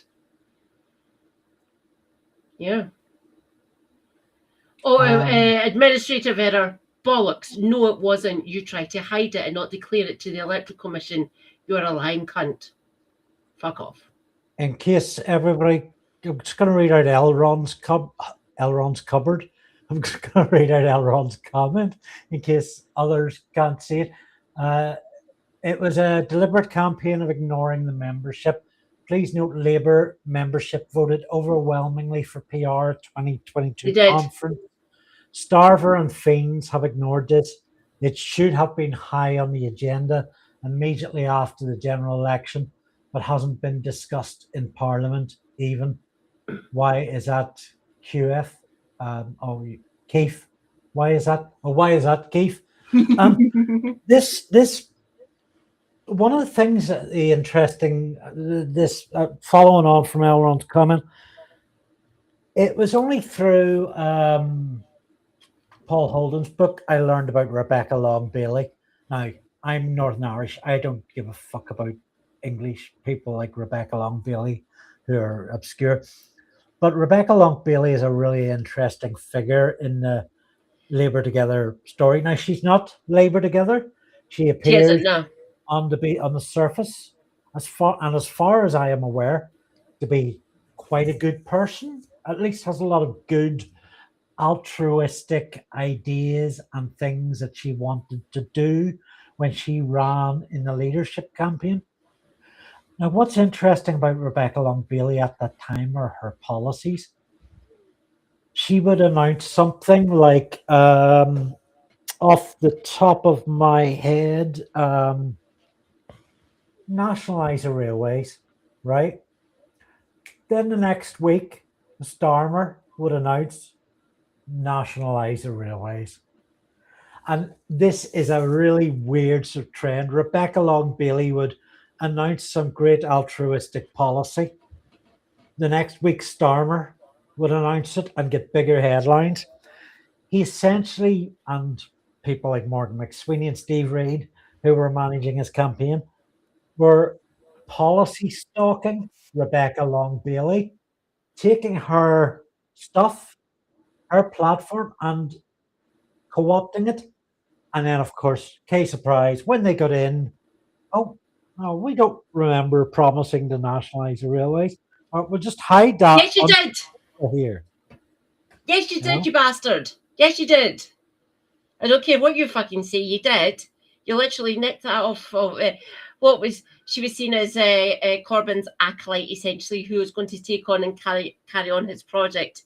Then Labour Together started it's not briefing, but actually putting things into the media about her and turning the Labour membership against her, which is fucking disgusting. Fantastic.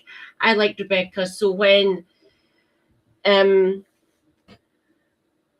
if she'd actually won, I wanted her. So when I was still in the Labour Party when this was happening, by the way, so I wanted it to be Rebecca Long Bailey as the party leader and Richard Burgon.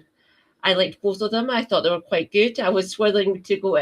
He didn't put his name forward. I love John Trickett and I love Ian Lavery. They're quite good individuals in the House of Commons.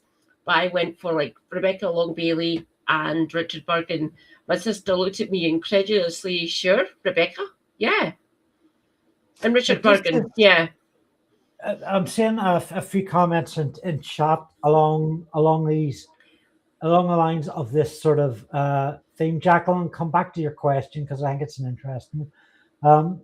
But Elron sums up, Starver stole Corbyn's entire manifesto to run with on leadership and then been to fucking off. So this was the second part of their campaign. If they couldn't destroy them outright by fabricating anti-Semite accusations, they would then co-opt them. And Owen Jones released actually another video this week, which is just cool your jets, Elron. I'm going somewhere with this. That this co-opting happened with Rebecca Long Bailey and Corbyn happened elsewhere. So Jones put in a Freedom of Information request about what something, I think it was like what Labour Together had on him. Yeah. And discovered that Morgan McSweeney had sent out emails about him to other machinators that they planned to use Owen Jones and co-opt him, bring him into the Labour Together project, like unknowingly, keep him out of knowing he was part of that, but using that sort of so Elron's not going to like this, but the language he used was the figures on the left had been so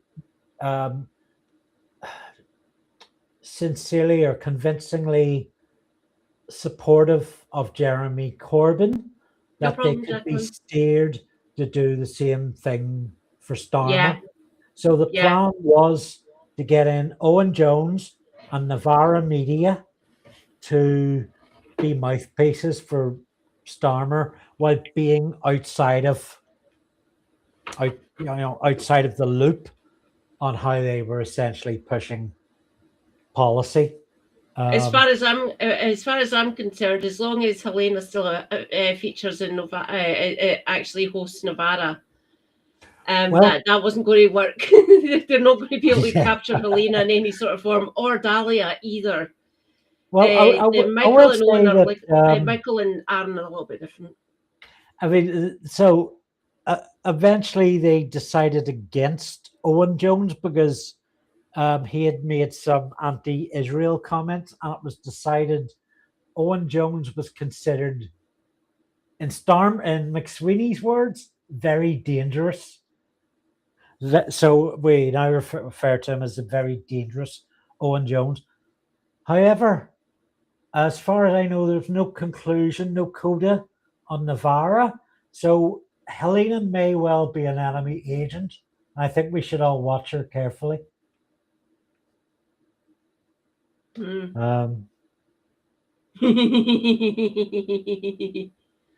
Correct, Elron. What Elron is saying, if he told McSweeney to get to fuck, that's the point, and it's fair, but it's never going to be enough for me, I'm afraid. Owen is a student journal at best. I have to disagree with you, Elron. I've told you this before. I love you desperately. You're brilliant. You say some really you're really good in my community. Thank you so much. But yeah, I still appreciate what Owen does to a certain extent. Yes. I think he's a very good journalist. Yeah, he does make some huge. He has made some huge missteps, but to be honest, I'd be hard pressed to recall him. I'm sure you can provide me with the details, but I don't really think it's important. I can send where he's made missteps before, because I've been following Owen for years. You have to remember, Owen's only 5 years younger than me. And both of us are looking quite good for being in our 40s, I think, at least. Yeah. Owen's what, 2019 or something? No. His name, Owen Jones, 84. That's the year he was born. He's 5 years younger than me, and he doesn't fucking look at it. As far as I'm concerned, I don't think I look like 47. I don't think so. That's for other people to continue polishing fork.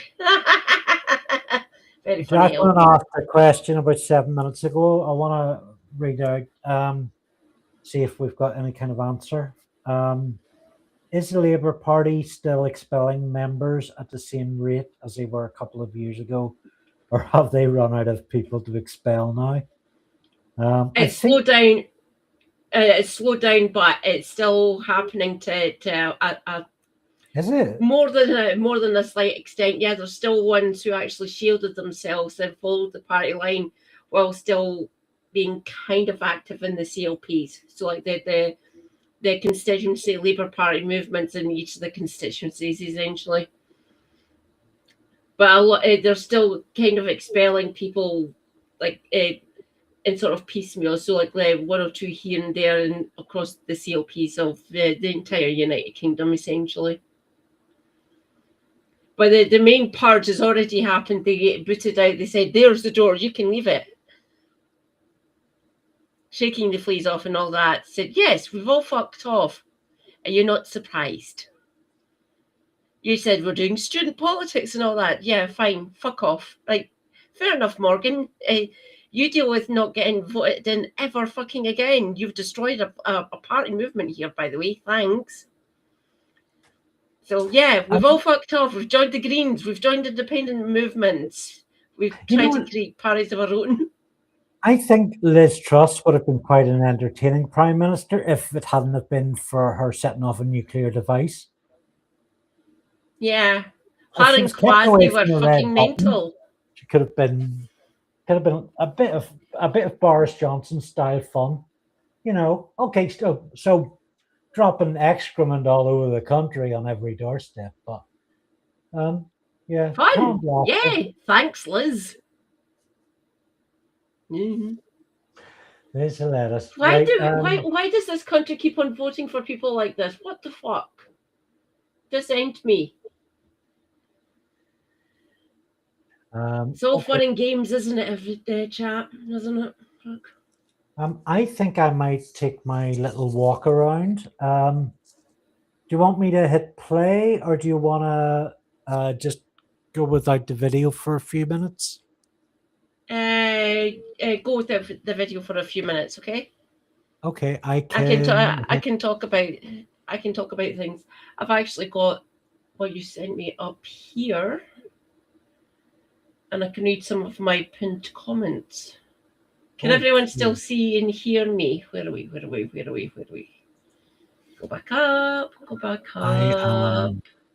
I'm going to hide myself. I'll be back in a few minutes. Thanks, folks. No problem, Andy.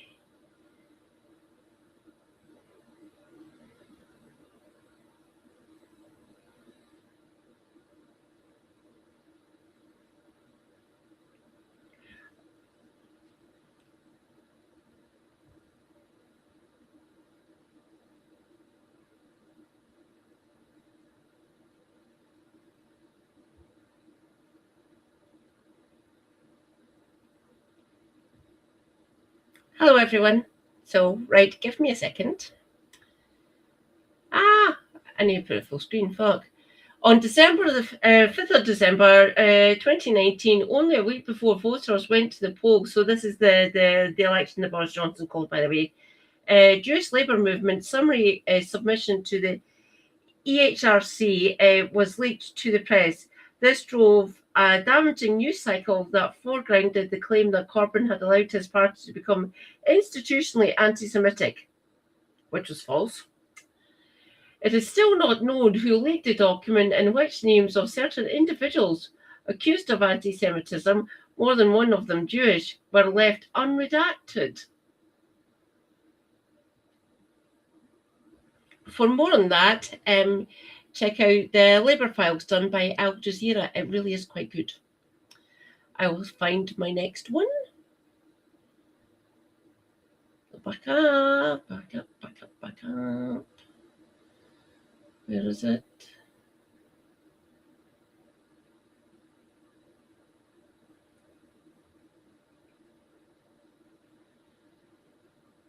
Hopefully that's enough. If this is true, the spiking of Midgley, so this is Annalise Midgley's appointment. Midgley's appointment would have been a bruising lesson for Stammer and an early indication of just how powerful the alumni of Labour Together project. Narrowing his office would also have been telling illustration of how easy Stammer was pushed around and how his spinelessness could be exploited by the Labour Together project to place key allies in key positions. So that was about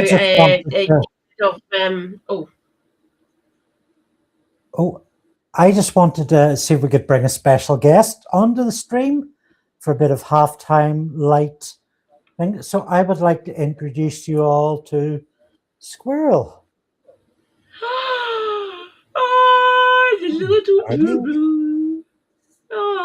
So this is Squirrel, sometimes known as Squirrel Girl. I should really be wearing my fleece because she's much more comfortable with that than, and quite scratchy on my arms. So Squirrel the skin has an amazing capacity to heal itself, Andy. It's just little sensations here, essentially. You don't need to worry. Oh yeah, tell that to my damaged knuckles. Oh. Ow! So Squirrel is pretty much the friendliest of all my turtles. Oh, good girl. Good girl. Yes. Hello. Yes. It's okay, sweetie. Oh. Yeah, she's very sociable. Very sociable. So I don't want to freak her out. I don't know how much she likes electricity. But I will give her a little seed on the way to bed. Hello, hand you candle it. Hello, my dear. Okay, that's coffee.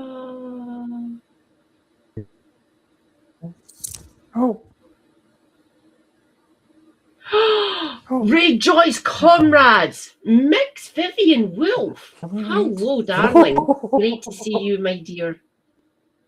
Everyone, go and follow Mix Vivian Wolf now, I demand. Hi, Viv. We are covering Labour Together. Dear God, just fucking end me. But it looks like that project is literally crashing and burning, which is fun to see. Keir Starmer is fucking toast. Oh, yeah, Andy's got gerbils. A few gerbils. They're all cute.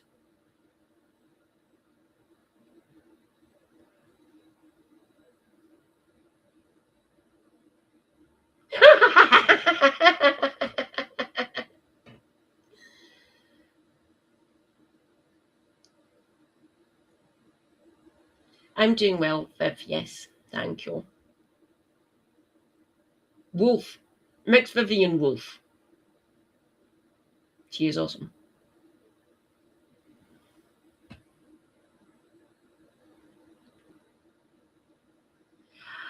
I agree with you, Viv, about that.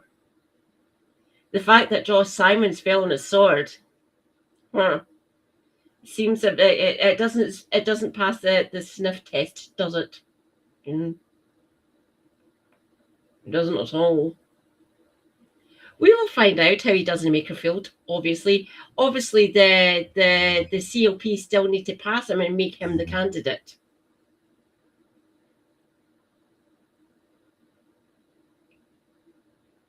Some of the backbenchers are actually quite good, Omaha. Yes, I'll admit that. So I quite like John McDonald. He's quite good, mostly good.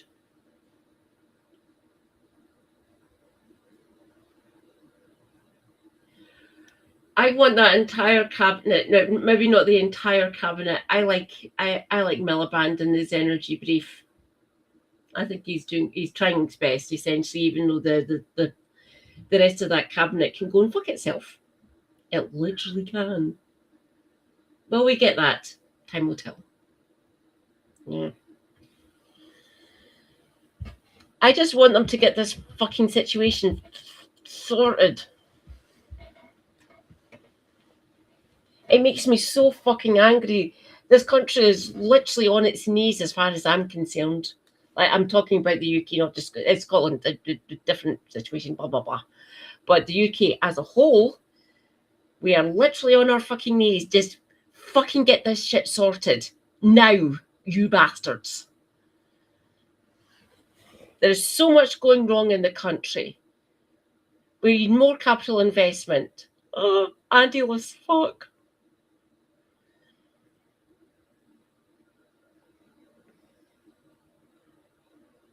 Yeah, Neil Duncan Jordan is actually quite decent. Yeah.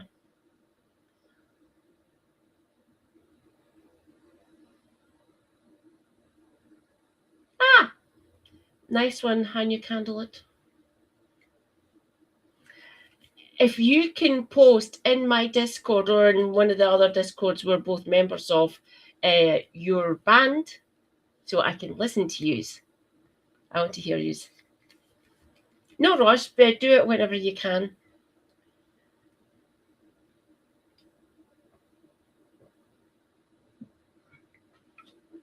Oh.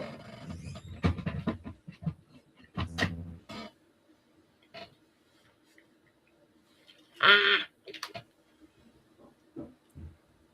Ah.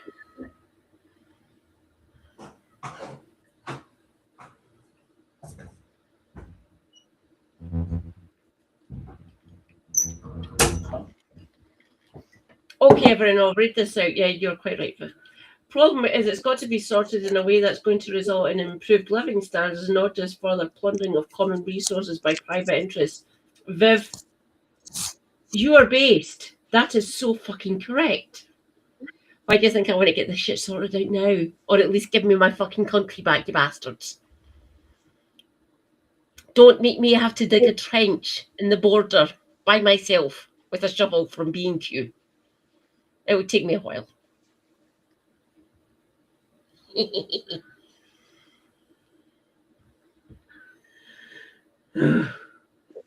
I'm done. Carry on. Sorry, Andy. Hello. How you doing? Should we? I'd certainly like to run the last 10 or 15 minutes of that video, because there's some carry incredible on. stuff That'd in be there. good. But if you want to pick up from where we left off, you can do that too. You start there. Or, No, I'm fine jumping ahead. Yeah, carry on. Yeah. Jump ahead. Go ahead and go back on. Give the there's loads of, as I said, there's loads of videos of Holden. I'll run from the 40 minutes mark, so it's the last 15 minutes.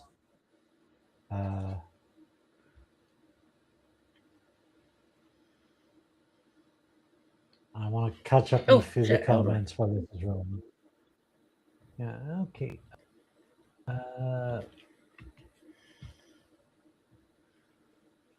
All we knew when I was growing up, all of my family's friends, they were all Jewish, is because we understand. I love this phrase uses. We understood the provisionality of tolerance. That's what we were taught. We understood that the tolerance of the Jewish community was always provisional in our history, right? And that they always lived in fear of that tolerance being withdrawn.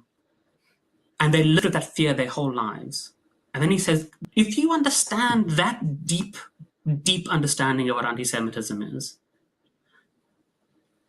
and then you accuse me, a Jewish person, of being anti-Semitic, you do not understand anti-Semitism. You do not understand what anti-Semitism is. And actually, in the end, Jonathan Rosenhead is so upset by that experience, he resigns from the Labour Party. I mean, it's an absurd, outrageous story, the way he's treated. And I'm afraid to say, it's not a nice thing I have to do in the book, but on multiple occasions I tell the story. I mean, if you don't mind, I'd like to tell one more, if that's okay, to give an illustrative example. I end the section on the HRC report because what I think is the way that anti-Semitism in the Labour Party was treated by all factions, but I think particularly by the Labour Party's right wing, was it produced all these incredibly toxic, malignant outcomes. One of those toxic, malignant outcomes was the number of Jewish people who are repeatedly, almost systematically accused of anti-Semitism in the Labour Party, which I think is outrageous. And I have in the book, and it's still sometimes so much when I read this example, is a woman by the name of Riva Joffe. And Riva Joffe lived in Keir Starmer's constituency, was part of the Labour Party, knew Keir Starmer personally, went to branch meetings, CLP meetings, and she's accused of anti-Semitism in 2021. And she receives the accusation of anti-Semitism on her deathbed, literally on her deathbed. She's got a couple of days left to live. She's been suffering from like a terminal illness. And she was this, very vivacious woman, and she's basically talking about how she gets this letter and accusing of anti-Semitism. And the allegation against her, accusing of anti-Semitism, is that she called Israel an apartheid state. Right? She has to answer on her deathbed the allegation against anti-Semitic. That's it. But that Israel is an apartheid state. So it's one of the last things she does before she dies, is that she writes this letter. What are you thinking? What are you thinking doing? What are you doing? Of course I'm not anti-Semite. This is a mad thing to send me. And this is one of the last things she has to do in her life. Now, I have the party files that show how their complaint was initiated. One of the complainants in her case was a man by the name of David Goldstein. David Goldstein is not real. David Goldstein is a made-up name. David Goldstein is the made-up name and identity of a man by the name of Ewan Phillips, who's a spokesperson for Labour against anti-Semitism. Right. Now, Ewan Phillips has been approached about this. He's been asked. He said, yes, I've created this identity. I never pretended to be Jewish while I was doing it, although I think most people will see that name or a name and say, Goldstein sounds pretty Jewish. You chose that name. So what you have is somebody who's made up the name David Goldstein to submit a complaint of anti-Semitism against an elderly Jewish woman who said Israel is an apartheid state, is investigative anti-Semitism. One of the last things she ever writes is a letter to the Labour Party explaining why she's anti-Semitic, and then she dies. And it gets even worse. It gets even worse because her son, who agreed to be interviewed for the book, and I met him in person for the first time last night, and it was very emotional, was deeply offended by the situation. And he was so hurt by the fact that his mother was being accused of anti-Semitism and died under investigation for anti-Semitism that he wrote to the Labour Party and he said, please, she's dead. She's clearly anti-Semitic. Please close this case. Please just tell me that at least internally you've resolved this, you've closed this, you've dealt with it somehow. I want to get some closure on this.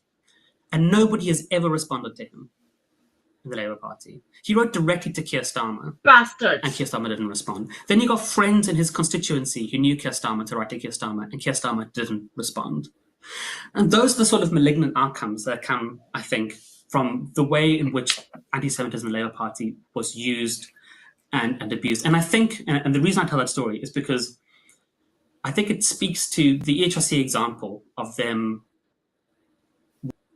recklessly, they say very serious. Half an hour, they're undermining the seriousness of what they've said is serious by breaking all those rules. And then this sort of thing happens. I think it speaks to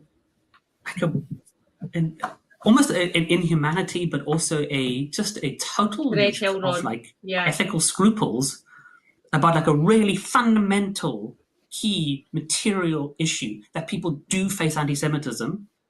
It undermines the fight against anti-Semitism so profoundly that sometimes I'm just gobsmacked to even interpret it and understand it.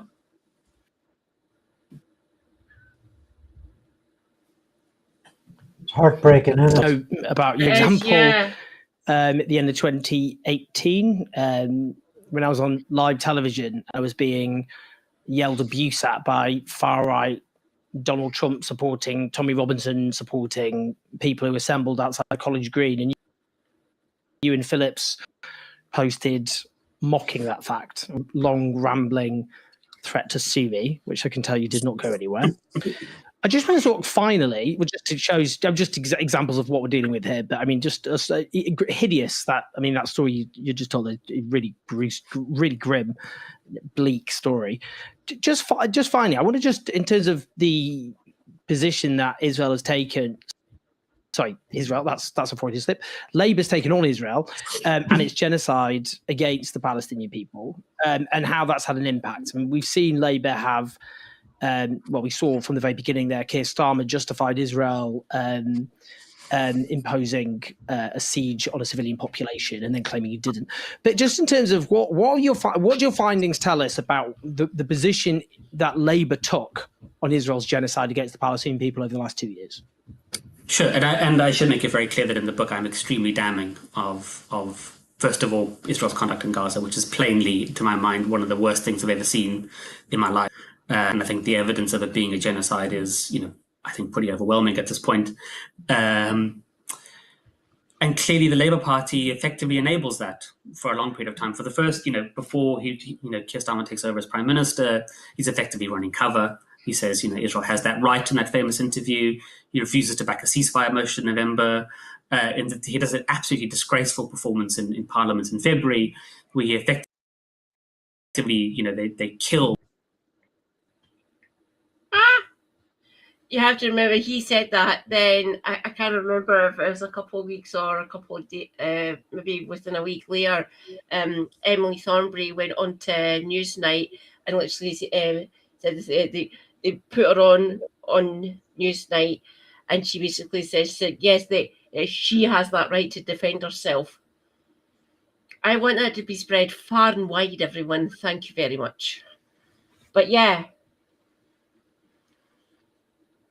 Conflating, putting in Jews and making them into anti-Semites like that is truly fucking despicable.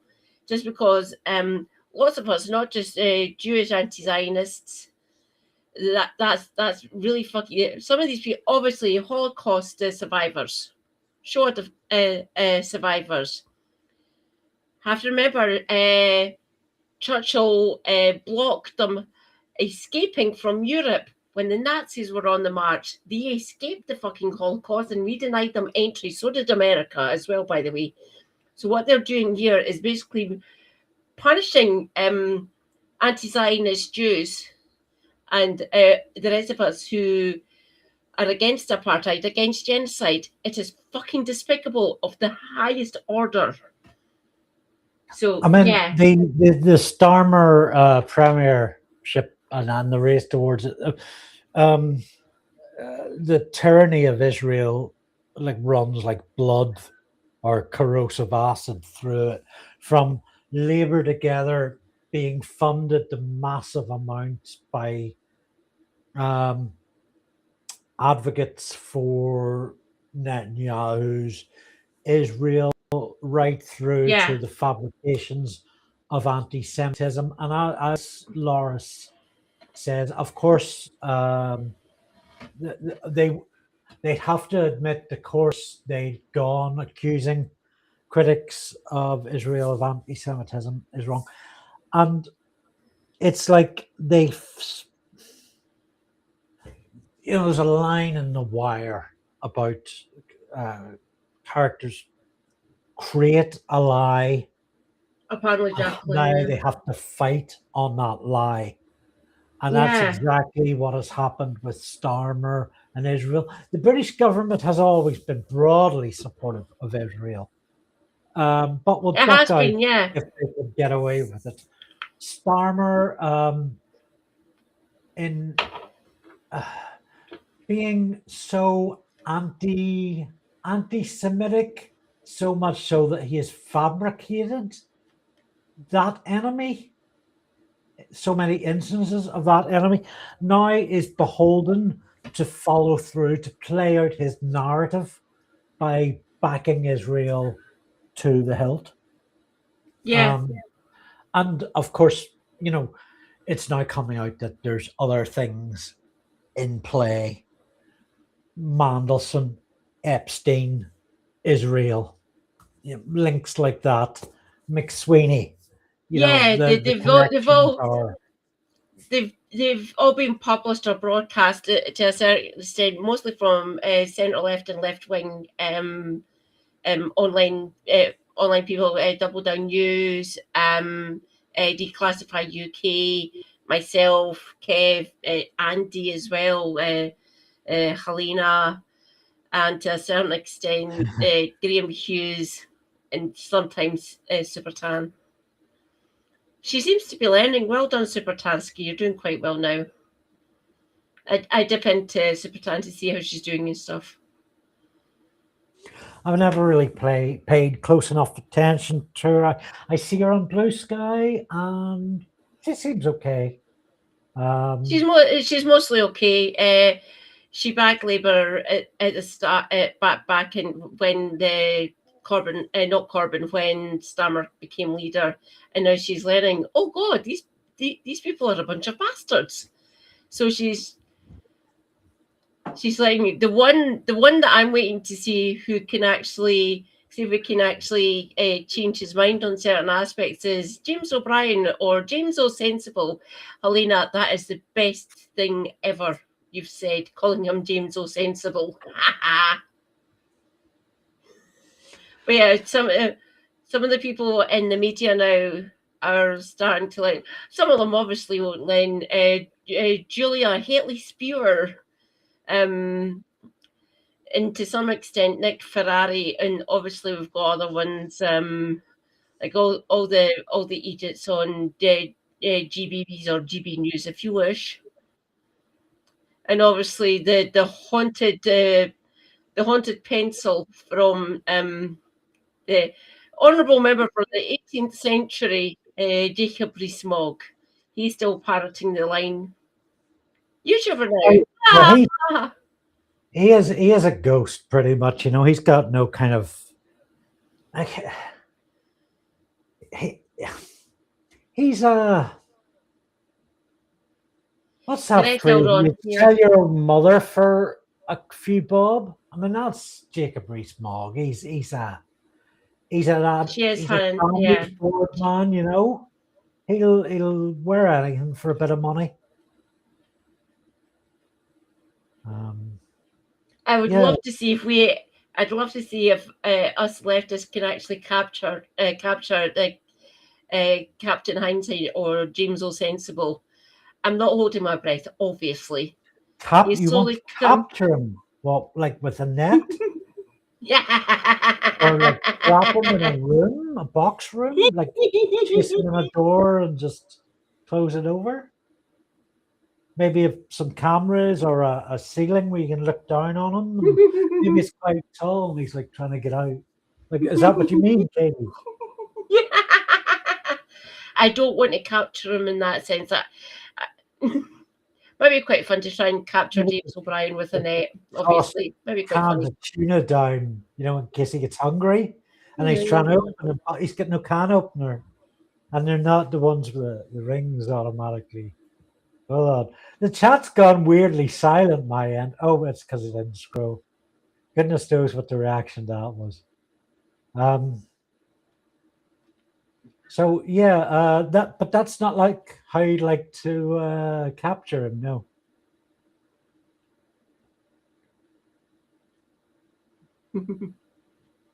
Shall we cover the James How Reed? would you like to capture?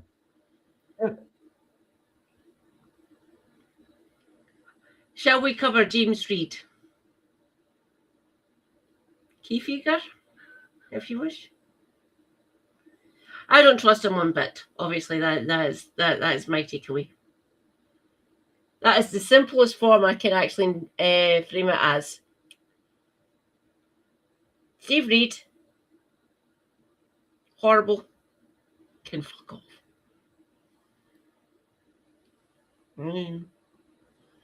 He is the MP for Streatham and Croydon North.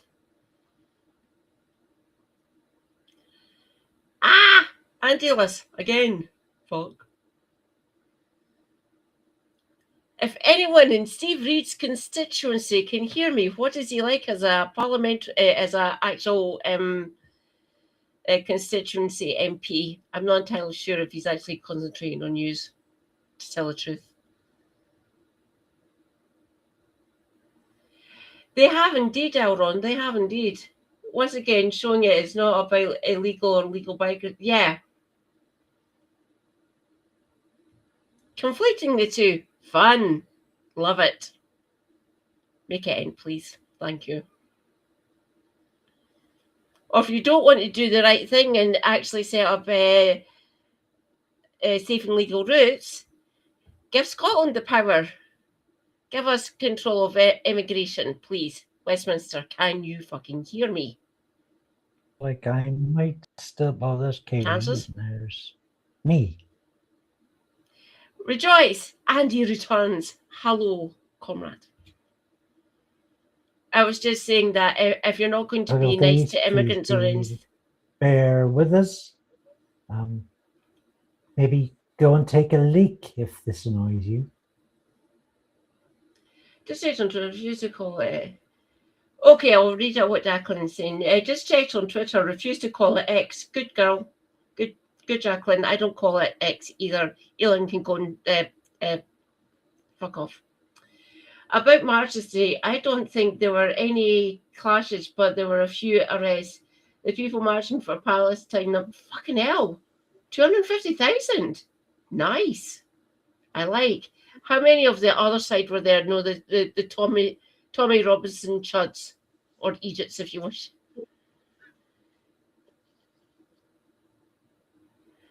Yeah, he does. Oh, God. These are talking about the marches today. Yeah. Yeah. The everything app could go and fuck itself. I'm off that health site. I do not need to use it anymore. I've got my best friend back. She's here in Glasgow. Rejoice. I talked to her. She's a bit busy. She's a nurse. An accident and emergency in Glasgow Royal. She's not liking this either, by the way, everyone, my friend. So, Carolyn, she's awesome.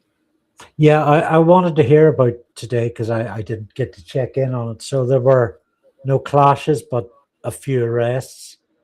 I hope they. There's usually a few arrests anyway. Yeah.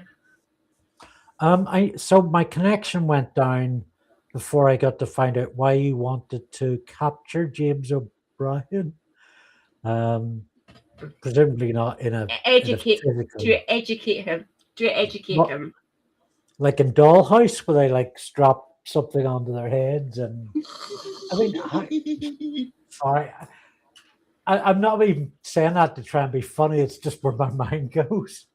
No, my mind goes there as well. Yeah. I mean, put him in a classroom seat and desk, and like with a seatbelt in, and give him a few lectures. There's a mild bit of torture, really. But yeah, he usually catches up to the zeitgeist. Like, yeah, it just takes him a few years. It takes him a few years to realise. Yes, James. Keir Starmer is a morally corrupt serial liar. And you're finally actually realizing that. Well done. You're about a decade too late, though. It's a pity. It's a pity because when James O'Brien's good, he's quite good, but it's very rare. I mean, I think Brexit. It seemed to me that with Brexit, he was more on the money than anything else. Reasonably, he was quickly. Actually. That's when I was following him when he was basically anti-Brexit. I voted Remain, but I'll explain my position now.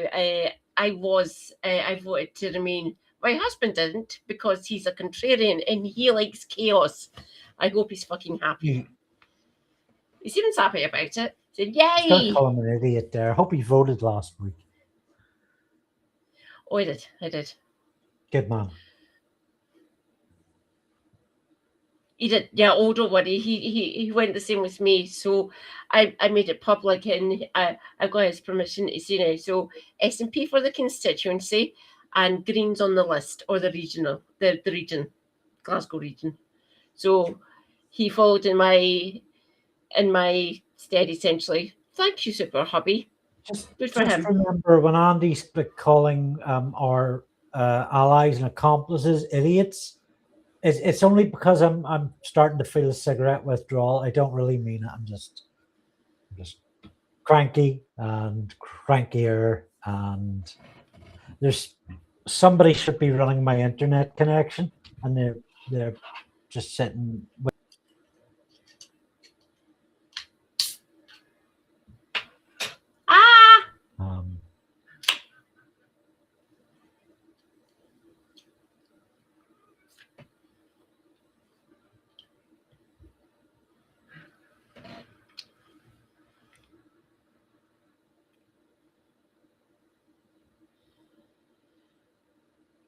Oh, good. Fuck. Oh, lots. Oh,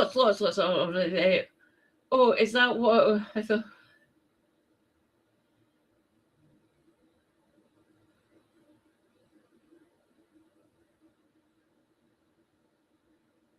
Guessing it's probably Katie. Oh, now I'm back. And so, Jacqueline, it's only one T. It's only one T. I don't think they're married yet. They're together. Economic migrants, by the way, the pair of them. So Richard Tice and Isabel Oakeshaw can go and do one. They can say we're in Dubai, as far as I'm concerned. Just don't go back here. That's why I keep on advocating for exit tax.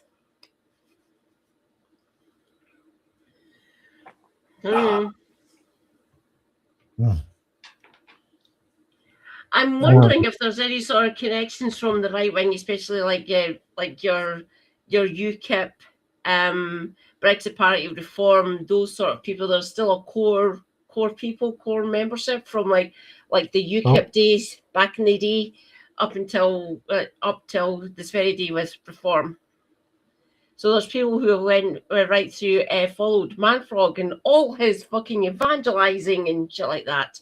There's still a core nodule that is within that movement, following Manfrog and all the things he wants and says and blah blah blah.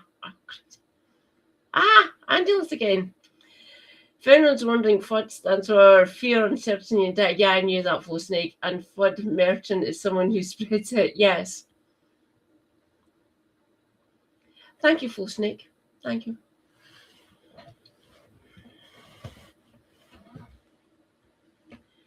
I consider the main acolytes that are in, or labour together, essentially has been dissolved, but not really. I call them FUDs or idiots or snake oil merchants, if you wish. Yes. Merchants of Fear is a good book, by the way, everyone. I urge everyone to read it if you want to, of course.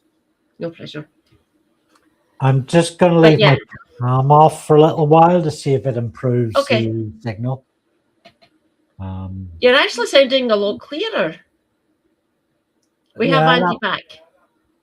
That might be it. If I'm putting less stress on the network, that might help.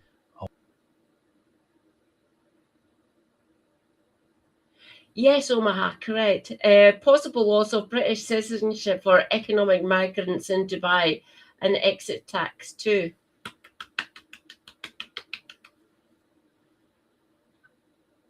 Call them Elmer Fuds. Han, you candle it. I fucking love that. That is awesome. Round of applause for Han, you candle it. I think the internet doesn't care if my camera's on or off. It just wants to crash me. We will get through this. Oh.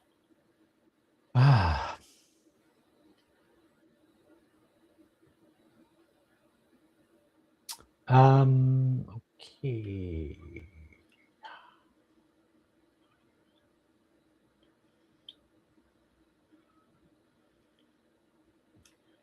Not sure really know much. Okay.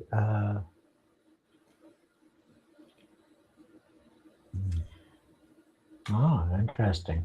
Jacqueline writes, not sure how many people marched for Tommy, aka Stephen Oh, Yaxley. right. Thank you, Snake. Less than those that marched in remembrance of the 1948 Nakba.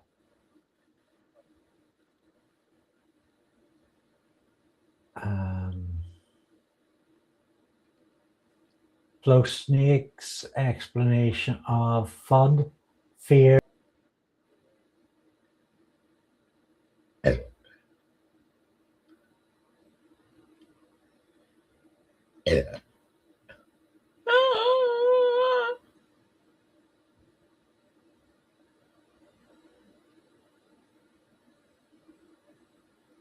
Oh, thank you. Good night.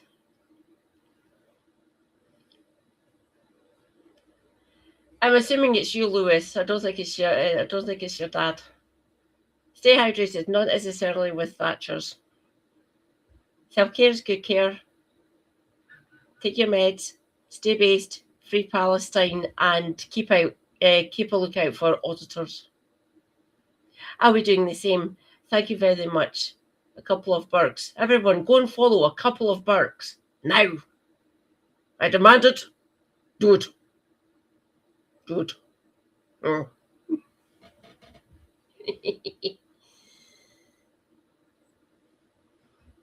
Oh, here's something. He returns. Welcome back, Andy.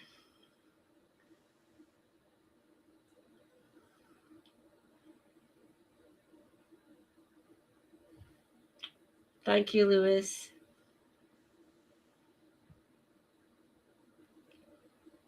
Andy? Ahoy, hoy.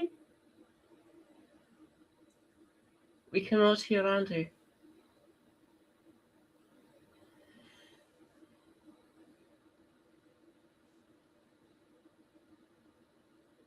Correct, Flow Snake. Me, Helena, Kev, Suze Kempner, Digi Mule, Lefty from My Left Eye. We've all been saying the same fucking shit. It just takes him fucking years to realise. James, you're fucking useless. Let already. James, you're fucking useless. Let already. James, you're fucking useless. Oh. Let already. Katie and surround sound? I have got mad reverberation. It's not working.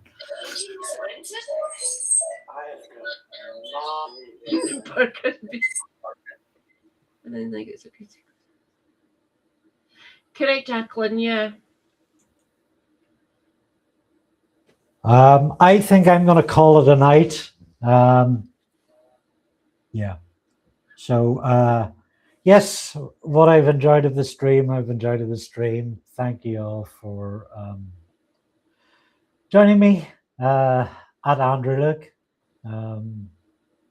Kitty Marshall. I will run our little ticker tape. We have somewhere for a moment or two. I will be carrying on. If anyone wants to come over to either my YouTube or my Twitch, I'm going to go on for at least another hour, possibly 2. I'll be carrying on. Well, you know, Katie, why don't I just leave this stream and you carry on, so you don't have to start a new stream? Would that work, or would you prefer to? I was going to bring up things on my own, so I because guests can't bring things in. Yeah. So I can bring things onto my stream. Sorry. Yeah. No. Totally. Yeah. You need that level of control. I had hoped that Restream would have given you that, but it's kind of annoying that it hasn't.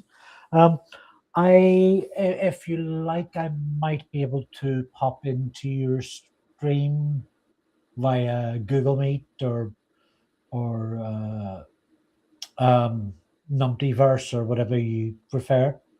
But certainly I'll pop in as what one you? text person. I'm trying to think what works better.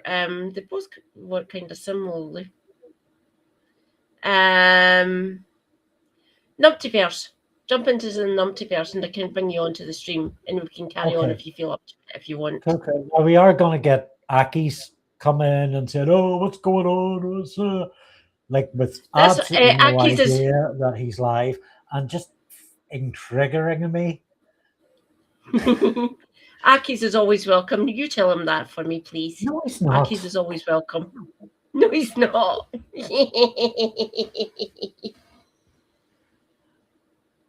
Are you going to read your own stream? Asks Talia. Good one. I like it. Very quick, Talia. Pretty much, Talia, yes. So this is Restream. I'll be going over onto my own YouTubes and Twitches. Yeah. So, everyone, feel come on over. Everyone who's in the... If you're watching, thank you very much. I really appreciate it. Go and watch YouTube, Kitty Marshall 4340 or twitch.tv/Madcat79 Scott II. Yeah, always a pleasure. And maybe I'll see you over on one or both of those venues soonish. Cool. Thank you. I'm gonna take a stretch anyway before that happens. So no problem. Self-care. Always, everyone, self-care. Why don't you all go and go to the loo, get some tea, and be back with us in a bit. Thank you, Andy. It's been great. And I'll see you over on the channel. And just